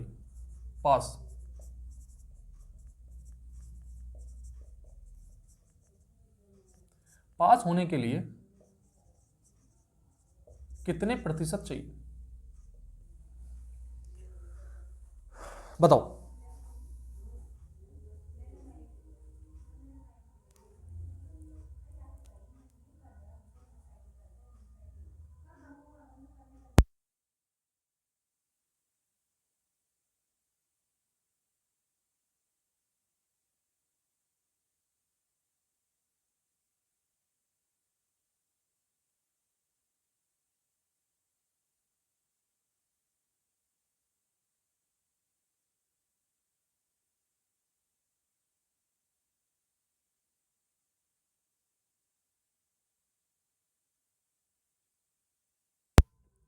देखो, इस क्वेश्चन को करने के लिए बहुत ही इंपॉर्टेंट क्वेश्चन है ये आ गया। ये कह रहा है कोई छात्र 25% अंक लाता है। इस क्वेश्चन को करने का तरीका सबसे पहले समझ लो क्या है। बहुत शॉर्ट ट्रिक बताऊंगा, बहुत ही शॉर्ट ट्रिक। मैं ये कह रहा हूं कि कोई भी छात्र 25% अंक लेके आता है और 210 अंक से फेल हो जाता है। यदि फेल हो जाएगा तो उसके आगे माइनस लगाओगे। 25% अंक लाता है लेकिन 210 अंक से फेल हो जाता है तो उसके आगे लगाओगे माइनस। लेकिन यदि वह 55% अंक लाता तो वह 240 अंक से पास हो जाता है। यहां तो पास समझ में आ गई भाई।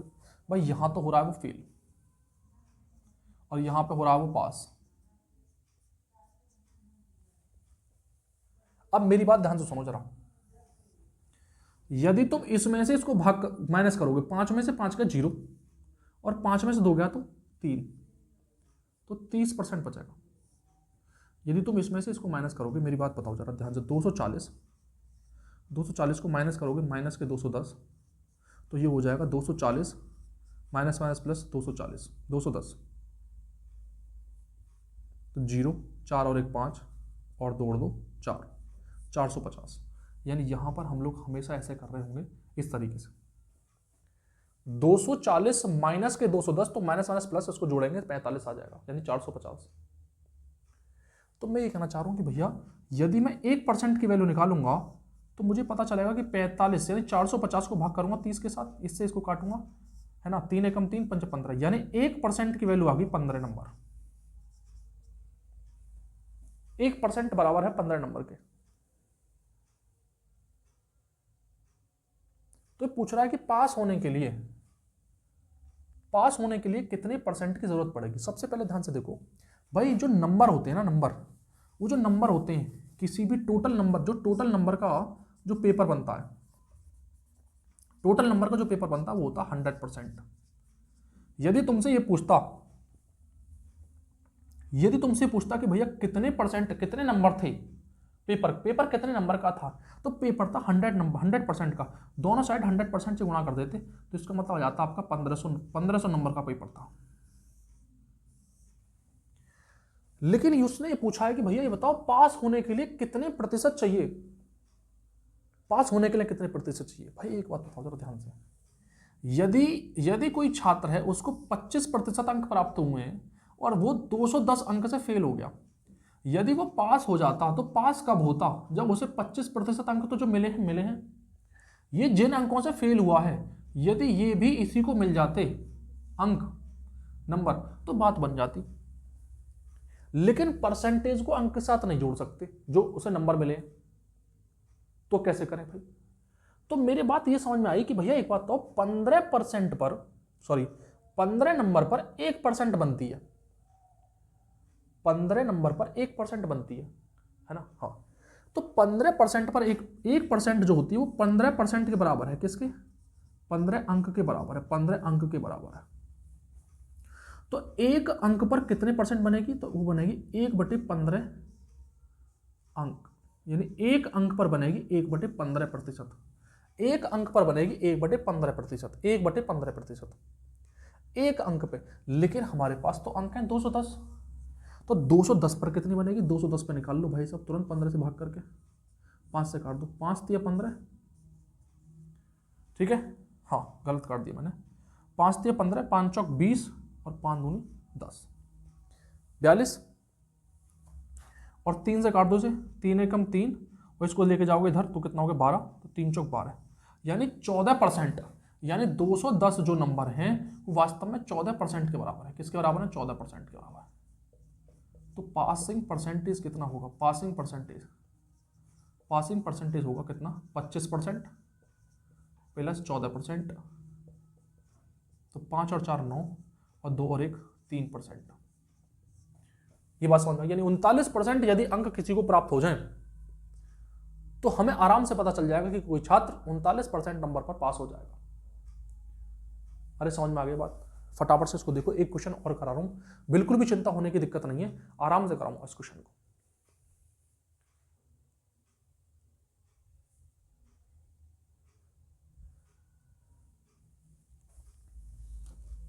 और देख लो इसे ध्यान से जरा।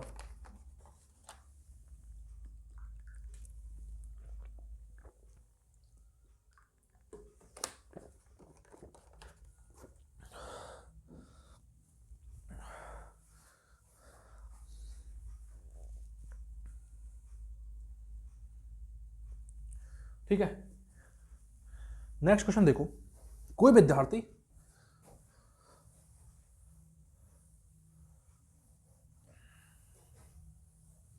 ये देखो, कोई भी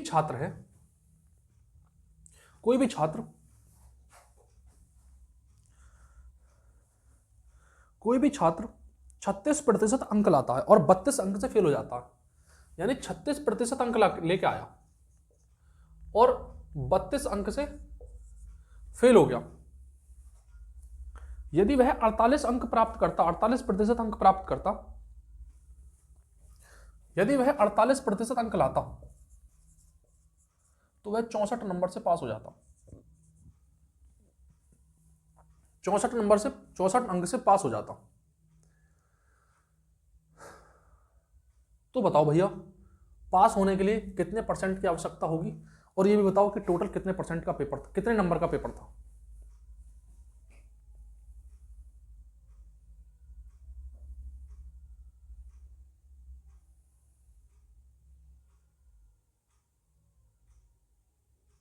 बोलो भैया।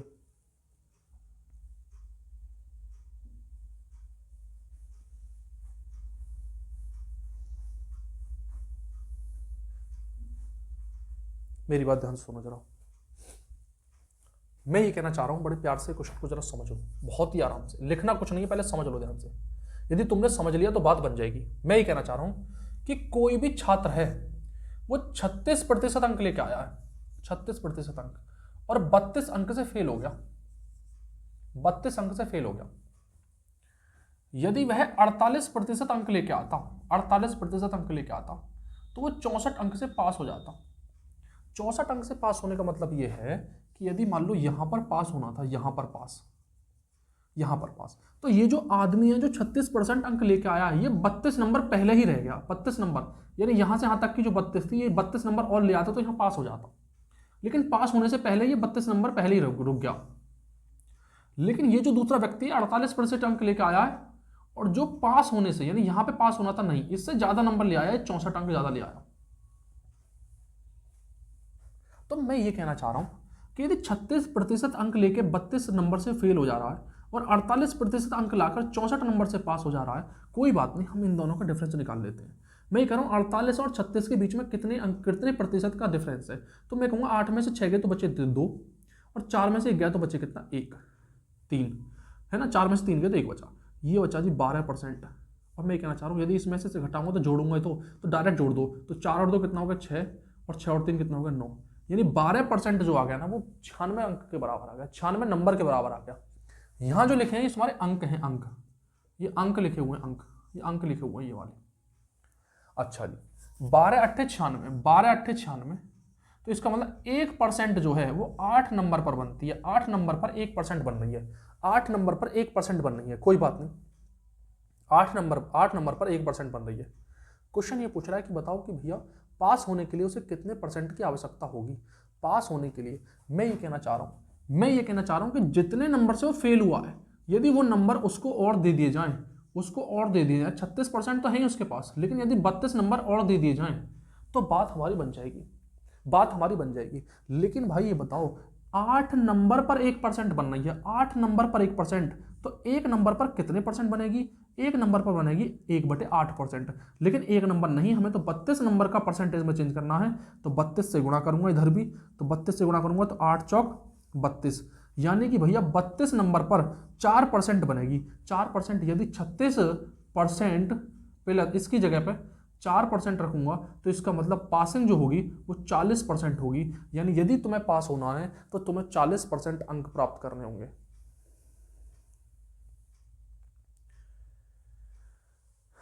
अरे बात समझ में आ गई तुम्हारे या नहीं आई? अरे बताओ भैया।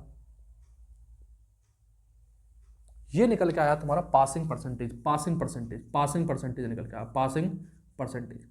यदि वो तुमसे पूछे कि टोटल कितने नंबर का था, टोटल कितने नंबर का, हमें ये बात पता चली है कि 1% बराबर 8 है। तो मैं कह रहा हूं 100% कितने होंगे नंबर, तो 800, यानी 800 नंबर का ही। अब तुम्हारे मन में ये आएगा क्या हम यहीं से निकाल पाएंगे? ये नहीं निकाल सकते? जरा चेक करो भाई, एक बताओ, यहां पर वो फेल हो रहा है, यहां पर ये पास हो रहा है। यदि मैं सिर्फ पासिंग परसेंट निकालूंगा तो इसको ये वाले नंबर ज्यादा मिल गए, इसको कम छीनने पड़ेंगे, नंबर छीनने पड़ेंगे। तो भाई ये बताओ, यदि 48% तो उसके पास है नंबर, यदि मैं 64% उस 64 नंबर कम दूं तो पासिंग परसेंट नहीं निकल के आएगी, कितने परसेंट पास होना था? वो तो पास से 64 नंबर ज्यादा लेके आया है, पास होने से 64 नंबर ज्यादा है। तो 64 नंबर जो ज्यादा है ना, 64 नंबर जो ज्यादा है उनको उससे खींचना है, उसको उससे लेना है, 64 नंबर को उससे ले लिया। तो भाई बताओ, एक नंबर, एक 8 नंबर पर 1% बनती है, तो 8×8 = 64, तो 8% बनेगी नहीं बनेगी? बोलो भैया, 8% बनेगी नहीं बनेगी? तो इसकी जगह मैं 8% में रख सकता, इसकी जगह 8%। और यदि 48 में से 8 गए थे तो कितने बचेंगे? 40% ही तो बचेंगे। तो ये भी तो पासिंग परसेंट निकल के आया, ये भी 40%, ये भी 40%। जहां से तुम्हारा मन करे वहां से निकाल लो, आंसर बराबर आएगा। अरे बोलो भैया, समझ में आ गई बात? आगे चलते हैं, आगे चलो।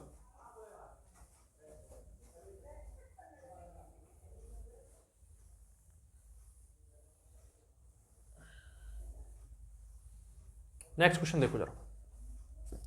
गीता ने 30% अंक प्राप्त किए और 50 अंकों से फेल हो गई। गीता गीता ने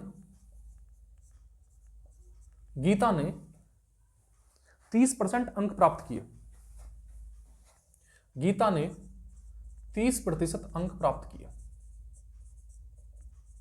किए और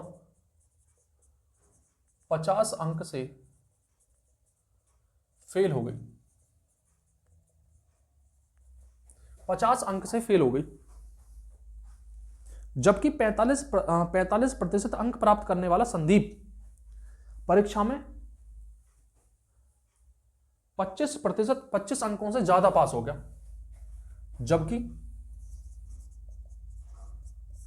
45% अंक प्राप्त किए हैं संदीप ने, संदीप पास होने से कितने अंक ज्यादा लेगा? 25 अंक ज्यादा प्राप्त करेगा, 25 अंक ज्यादा प्राप्त करता है,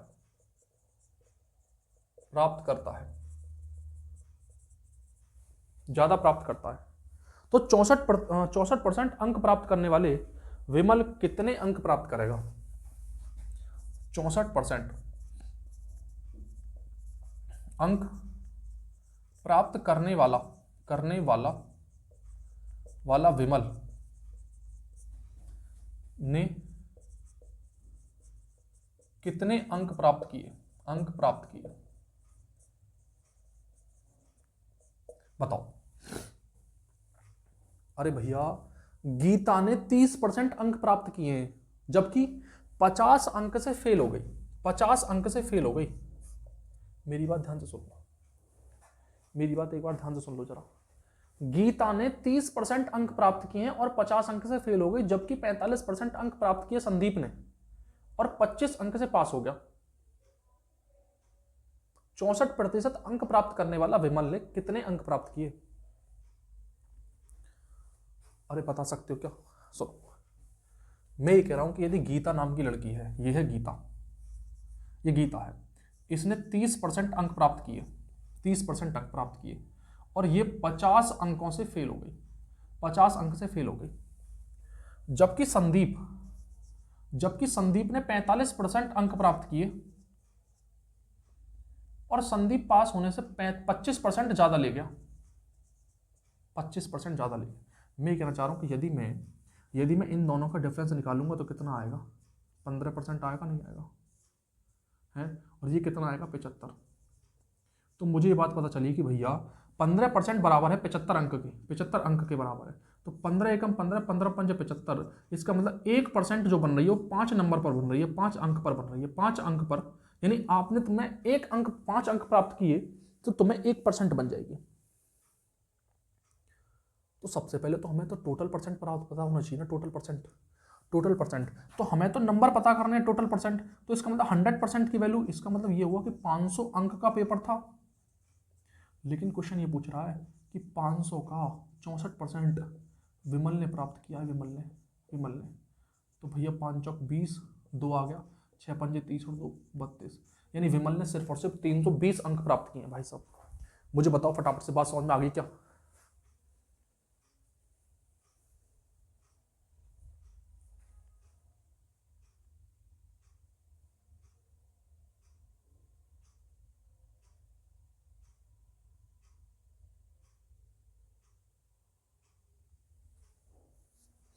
चलो समझ में आ गई बात।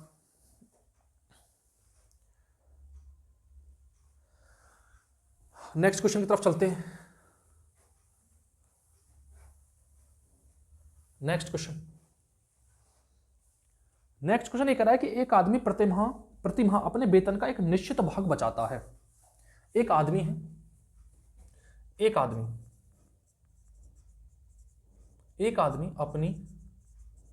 अपने वेतन का कुछ भाग बचाता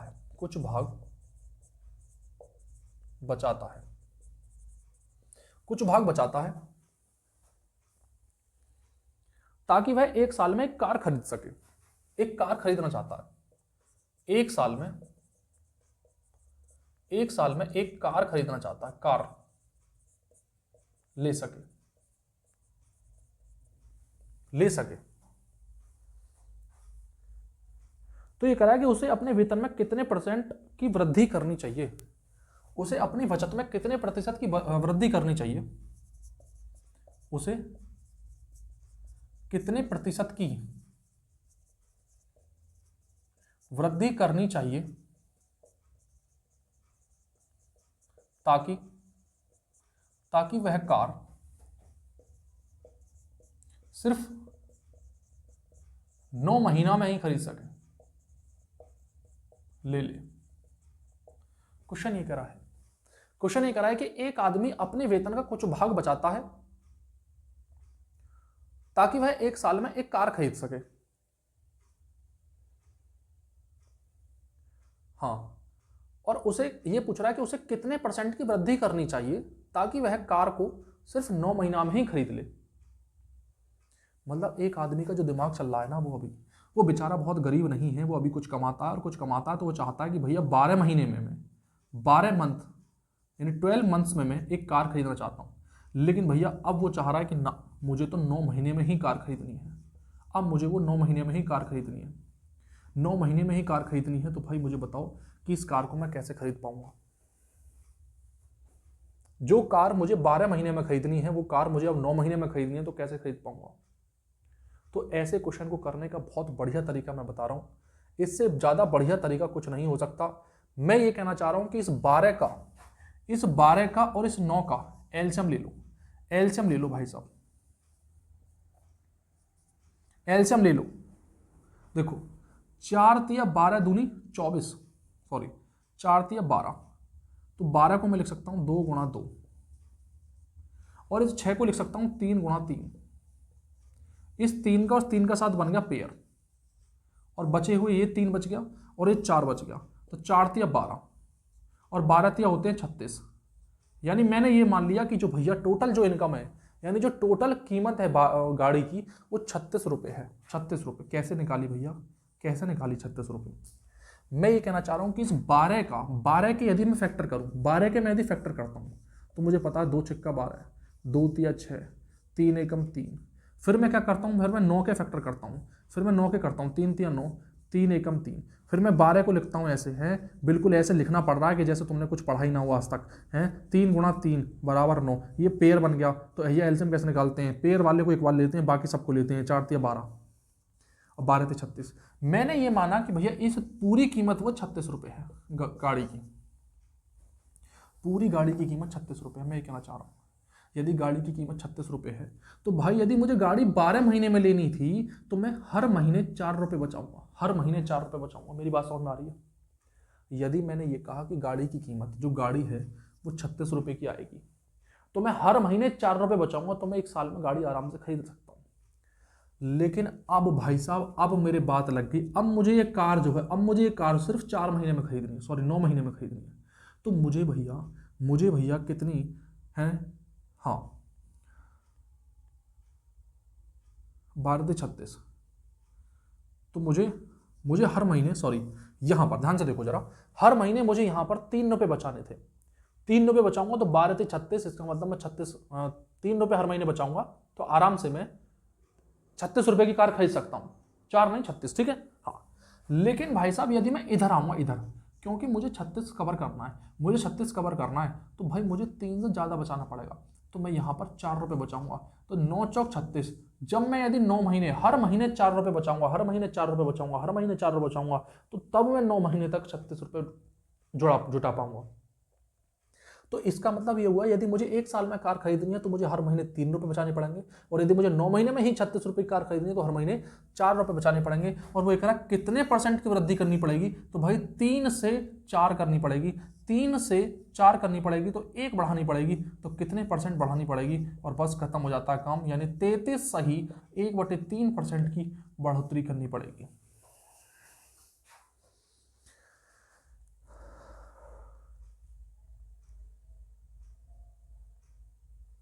अरे बोलो भैया, यहां तक बात समझ में आ गई क्या? ठीक है, चलो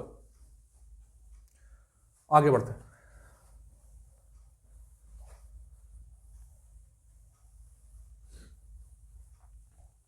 नेक्स्ट क्वेश्चन देखो, किसी वृत्त की त्रिज्या 25% बढ़ा दी जाती है तो उसके क्षेत्रफल में क्या अंतर आएगा? मैं ये कह रहा हूं कि किसी वृत्त की त्रिज्या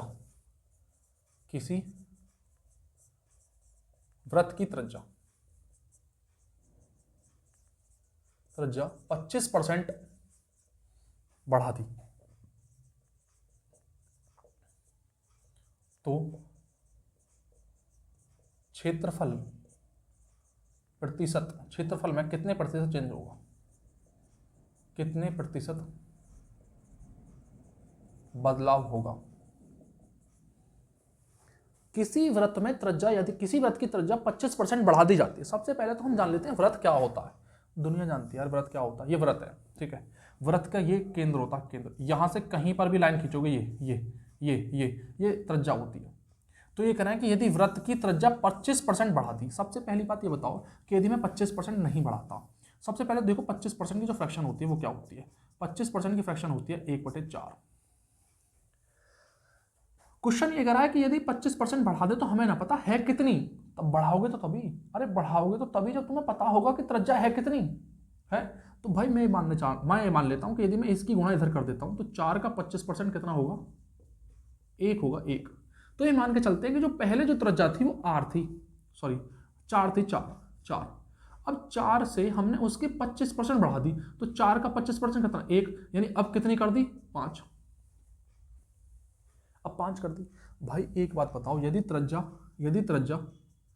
त्रिज्या r1 4 थी और अब r2 हमने 5 कर दी, तो इसका क्षेत्रफल कितना था? इसका क्षेत्रफल, भाई इसका क्षेत्रफल क्या होता है? पाई आर स्क्वायर। तो पाई हो गया, ये पाई गुणा r1 की वैल्यू कितनी होगी? 4 का स्क्वायर 16, तो इसका मतलब 16 पाई स्क्वायर, 16 पाई। और यदि मैं यहाँ पर निकालूंगा तो यहाँ पर भी पाई आर स्क्वायर, तो यानी कि पाई और ये होगा 5 का यानी 25, तो कितना आ गया? 25 पाई। तो ये पूछ रहे हैं कि भाई साहब पहले और अब कितना बढ़ा, तो ये बढ़ गया 9 पाई, पहले से कितना? 16 से, 16 पाई गुणा 100, पाई से पाई कट गया है, तो ये आ गया जी आपका 900/16%।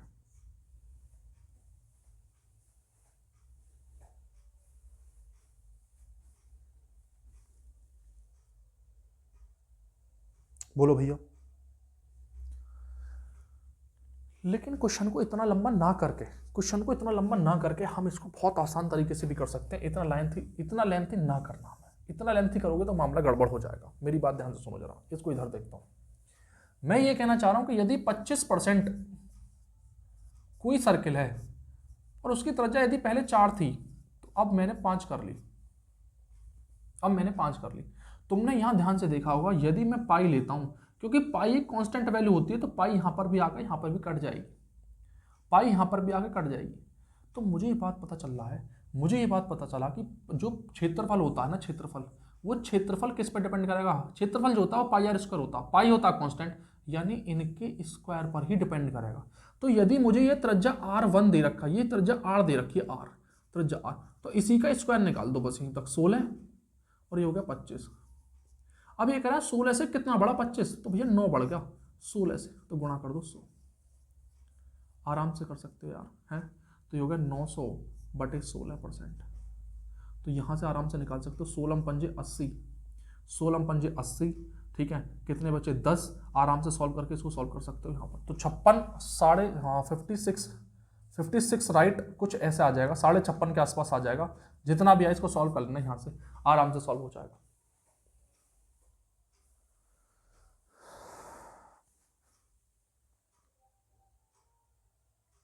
समझ में आ गई बात? तो फटाफट से इसको आराम से समझ लीजिए। तो मैं फिर से बता दे रहा हूं कि भाई यदि इतना लेंथी करोगे क्वेश्चन को तो थोड़ा सा टाइम लग जाएगा, लेकिन मैं ये कह रहा हूं कि यदि किसी वृत्त की त्रिज्या 25% बढ़ाएंगे, 25% का मतलब होगा 1/4, यदि पहले 4 थी तो 5 कर लेंगे। तो भैया हमें ये बात पता चला कि जो वृत्त का क्षेत्रफल होता है वो त्रिज्या के वर्ग पर डिपेंड करता है, तो मैंने क्या किया, मैंने इनका स्क्वायर ही तो कर लिया।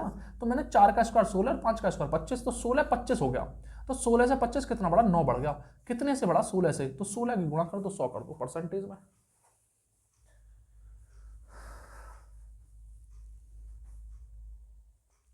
चलो नेक्स्ट क्वेश्चन की तरफ चलते हैं भाई।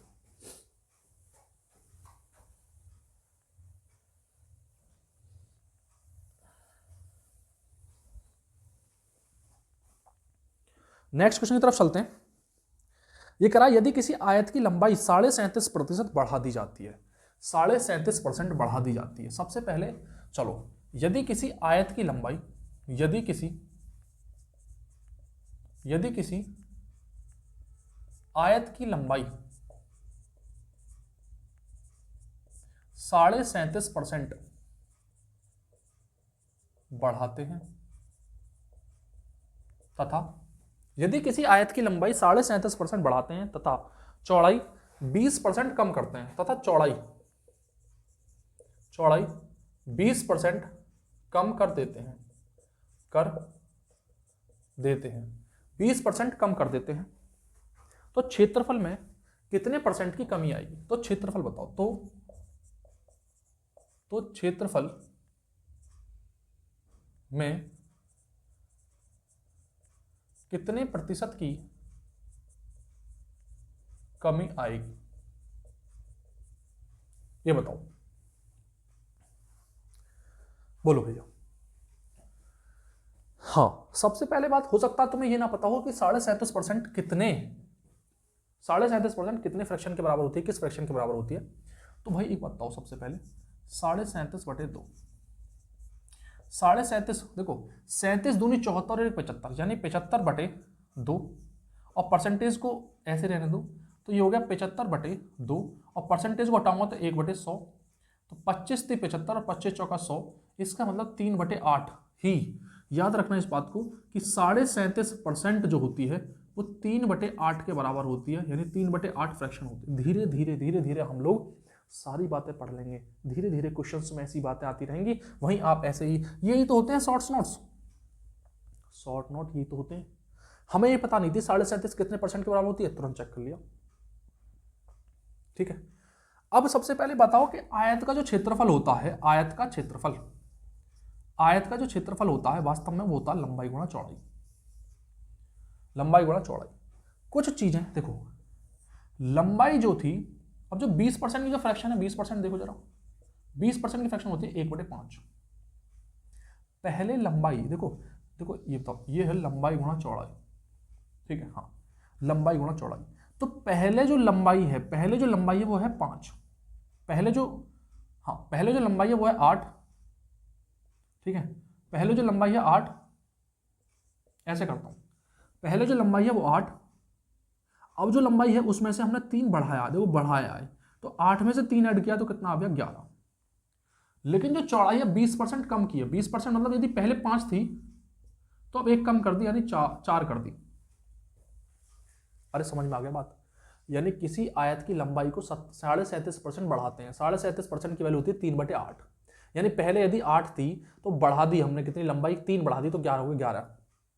लेकिन वो ये करा चौड़ाई को भैया 20% कम कर देते हैं, चौड़ाई का मतलब होगा 20% बराबर 1/5, यानी पहले 5 थी तो 1 और 1 देते हैं तो होगी कितनी 4। मैं ये कहना चाह रहा हूं कि इन दोनों का गुणा ही तो ये निकल के आया है, तो मैं इन दोनों गुणा ही तो करूंगा, तो 8 पंजे कितना आ गया 40, इनकी गुणा करूंगा तो कितना आ गया 44। मेरी बात समझ में आ गई? 8 पंजे 40, यानी पहले था 40, अब हो गया 44, कितना बढ़ गया, 4 बढ़ गया। कितने से बढ़ा है? 40 से बढ़ा है, गुणा 100, गुणा 100%। 4 से काटोगे 40 को 10%, और 10 से काटोगे इसको कितना 10%, यानी सीधी सीधी बात ये आ गया कि भैया जो क्षेत्रफल है वो 10% बढ़ गया है। क्षेत्रफल कितने परसेंट बढ़ गया? 10% बढ़ गया। ये वाली बात समझ में आ गई तो फटाफट से भैया आराम से इसको उतार लो, आराम से समझ लो इसको।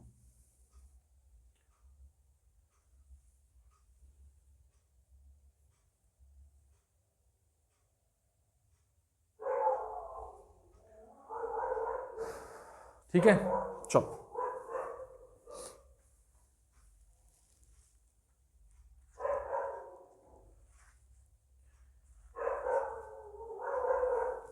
चलो नेक्स्ट क्वेश्चन की तरफ चलते हैं।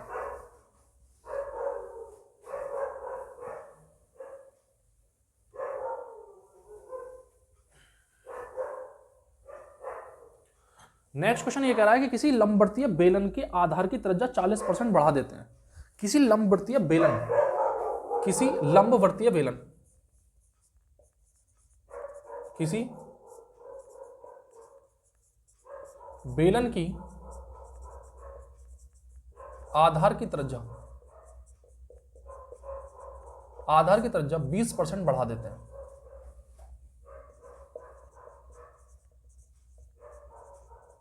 सॉरी 40% बढ़ा देते हैं,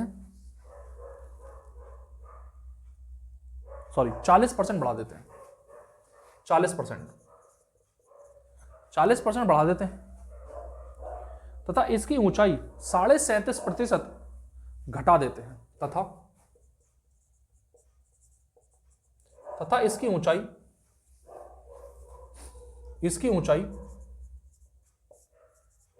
37.5% घटा देते हैं। तो इसके आयतन में क्या परिवर्तन होगा? तो इसके आयतन में परिवर्तन प्रतिशत बताओ, आयतन में प्रतिशत बताओ, परिवर्तन प्रतिशत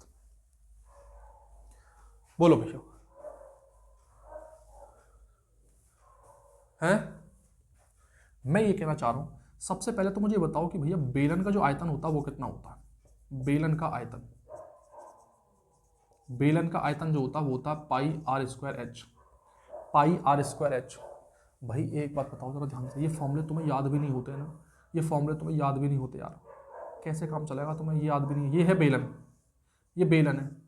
यदि तुम ध्यान से देखो, यदि तुम इसका सिर्फ क्षेत्रफल निकालो, क्षेत्रफल जो होता है वो 2 डायमेंशन होता है बेटा, 2 डायमेंशन, यानी उसमें लंबाई गुणा चौड़ाई होगी, लंबाई गुणा चौड़ाई, इसलिए तो उसका मीटर जो यूनिट होती है मीटर स्क्वायर होता है। लेकिन तुम ध्यान से देखो, इसमें लंबाई है चौड़ाई है, लेकिन इसमें ऊंचाई भी होती है। तो यदि लंबाई गुणा चौड़ाई है तो लंबाई गुणा चौड़ाई, यदि मान लो कोई कागज है, कागज, ठीक है, कोई कागज है, मेरी बात ध्यान से सुनो यार, यदि मान लो मेरे पास कोई कागज है, ये कागज है, इस तरीके का कोई कागज है, इस कागज का जो ये है लेंथ, ये लेंथ है, ये लेंथ, यदि ये लेंथ है, ये लेंथ है ना, ये लेंथ है और ये है इसकी ब्रेथ, ये इसकी ब्रेथ है। मैंने इस कागज को ऐसे मोड़ा, इस तरीके से मैंने इस कागज़ को ऐसे मोड़ा, ऐसे मोड़ा इसको ऐसे, यदि मैं इस कागज़ को ऐसे मोड़ता हूँ ऐसे, तो तुम ध्यान से देखो ये जो बनेगा ये है बेलन, ये बेलन है इस तरीके से। तुम ध्यान से जरा एक बार चेक करोगे कि यदि इस तरीके से मैंने इसको मोड़ा है, ये बना है बेलन, बेलन बन गया, तो इसका मतलब ये हुआ कि जो इसकी ये जो थी अभी, ये जो थी ये ब्रेथ थी, ब्रेथ ये चौड़ाई थी, ये है इसकी लंबाई। तो वास्तव में चेक करो कि जो लंबाई है, ये जो लंबाई थी ये अब क्या बन गई, ये एक गोला बन गई ना, गोला बन गई, गोला। और ये गोला का क्या होता है, ये गोला की परिधि होती है, परिधि क्या होती है, परिधि, यानी जो अभी बी थी वो हो गया परिधि। परिधि कितनी होती है, 2 पाई आर, कितनी होती है बेटा, 2 पाई आर परिधि होती है ना, पाई आर, ठीक है। हाँ तो ये हो गया 2 पाई आर। अब मेरी बात ध्यान से सुनो जरा, हाँ तो अब बताओ जरा भाई, एक बात बताओ, गोले की परिधि, तो भाई ये गोले की परिधि, तो ये हो गया पाई आर स्क्वायर, ठीक है। इसमें ये पाई आर स्क्वायर क्या है, ये दो गोले का क्षेत्रफल, एक गोले का क्षेत्रफल है, एक गोले का क्षेत्रफल, लेकिन क्षेत्रफल में ये ऊंचाई भी तो है। अरे एक बात बताओ जरा ध्यान से, यदि मान लो ये गोला है, इस गोले का जो एरिया होगा वो कितना होगा, पाई आर स्क्वायर होगा ना, होगा। यदि मैं इस गोले को पकड़ के ऐसा खींचूं, ऐसे खींचूं बाहर की तरफ, तो ये अभी इस पे इसकी कोई हाइट नहीं है, अभी इसकी कोई हाइट नहीं है, इसलिए गोला है। यदि मैं इस गोले को ऐसे बाहर की तरफ पकड़ के खींचूं तो ये हाइट आ जाएगी, इसकी कुछ हाइट होगी ना, हाइट, इसकी हाइट होगी तो इसमें कुछ भरा जा सकता है, इसमें कुछ भरा जा सकता है, पानी भरा जा सकता है। और यदि किसी चीज़ में कोई भरा जा सकता है वही उसका आयतन होता है। यदि मैं इसमें पानी भर पाऊंगा तो उसमें आयतन आएगा, आयतन। तो इसका मतलब यदि इसको मैं ऐसे खींचूंगा तो इसकी कुछ हाइट आएगी। और मान लेते हैं यदि खींचने पर एच हाइट आती है, तो यदि मैं एच से गुणा कर देता हूँ ना, तो पाई आर स्क्वायर एच, यही इसका क्या होगा, आयतन होगा। समझ में आ गया भाई है। तो मैं ये कहना चाह रहा हूं कि जो बेलन का जो आयतन होता है, वो होता है पाई आर स्क्वायर एच। अरे ठीक है, अरे समझ में आ गई भाई, बात नहीं आई, मुझे ये बात बता दो, ये वाली बात समझ में आई या नहीं आई, कि जो बेलन का जो आयतन होता है, वास्तव में बेलन का जो आयतन, ये बेलन का जो आयतन होता है वो होता है पाई आर स्क्वायर एच। अब एक बात बताओ, बेलन का जो आयतन है उसमें पाई तो कांस्टेंट वैल्यू है ना, तो इसको इधर भूल जाओ, है ना। हाँ अब क्वेश्चन ये कह रहा है कि यदि किसी बेलन के आधार की त्रिज्या r 40% बढ़ा देते हैं, भाई एक बताओ 20% की फ्रैक्शन कितनी होती है, 20% की फ्रैक्शन होती है 1/5। तो यदि मैं इसमें 2 से गुणा कर दूंगा 20% की, तो ये हो जाएगा 2/5, और 20 दूनी कितना होता है 40%, यानी 40% की वैल्यू होती है 2/5। अरे बस अभी बताया था 37.5% की अभी बताई थी, कितनी भैया बता दो जरा। अरे 37.5 दूनी कितने होंगे, 74 और 1 75, 75/2, और परसेंटेज को हटाऊंगा 100 से भाग, तो 25 से कम 25 थे 75, और 25 चौका 100, यानी 3/8, 4 दूनी 8। ठीक है। हाँ अब क्वेश्चन ये कह रहा है, क्वेश्चन को ध्यान से समझो रहा, क्वेश्चन ये कह रहा है कि भाई साहब ये है आर, और ये है एच, और यहां होगा आर स्क्वायर एच। ये समझो, ये दिख रहा है आपको सही से, बोलो।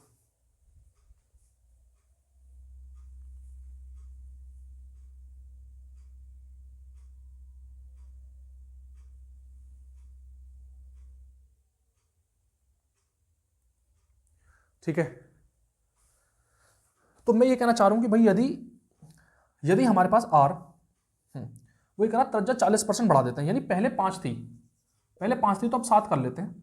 और यदि ऊंचाई घटा देते हैं, ऊंचाई क्या करते हैं, घटा देते हैं, यदि पहले 8 थी तो अब कर लेते हैं, घटा देते हैं 3, तो कितना होगा भैया, पहले 5। अब मैं ये कहना चाह रहा हूँ कि भाई इसका तो स्क्वायर है, तो इसका स्क्वायर कर लो पहले, यहाँ हो गया 25, और इसकी गुणा कर दो 8, तो 25 अट्ठे कितना हो गया 200।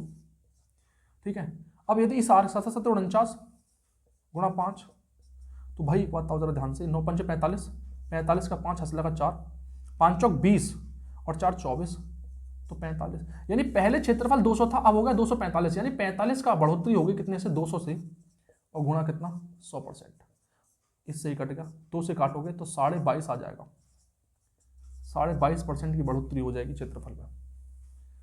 ठीक है भाई, तो आज के लिए इतना ही रखते हैं, ठीक है।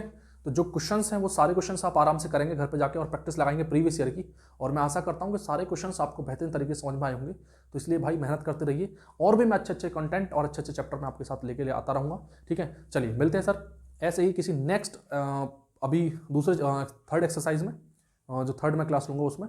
चलिए बहुत बहुत धन्यवाद, तब तक के लिए जय हिंद जय भारत।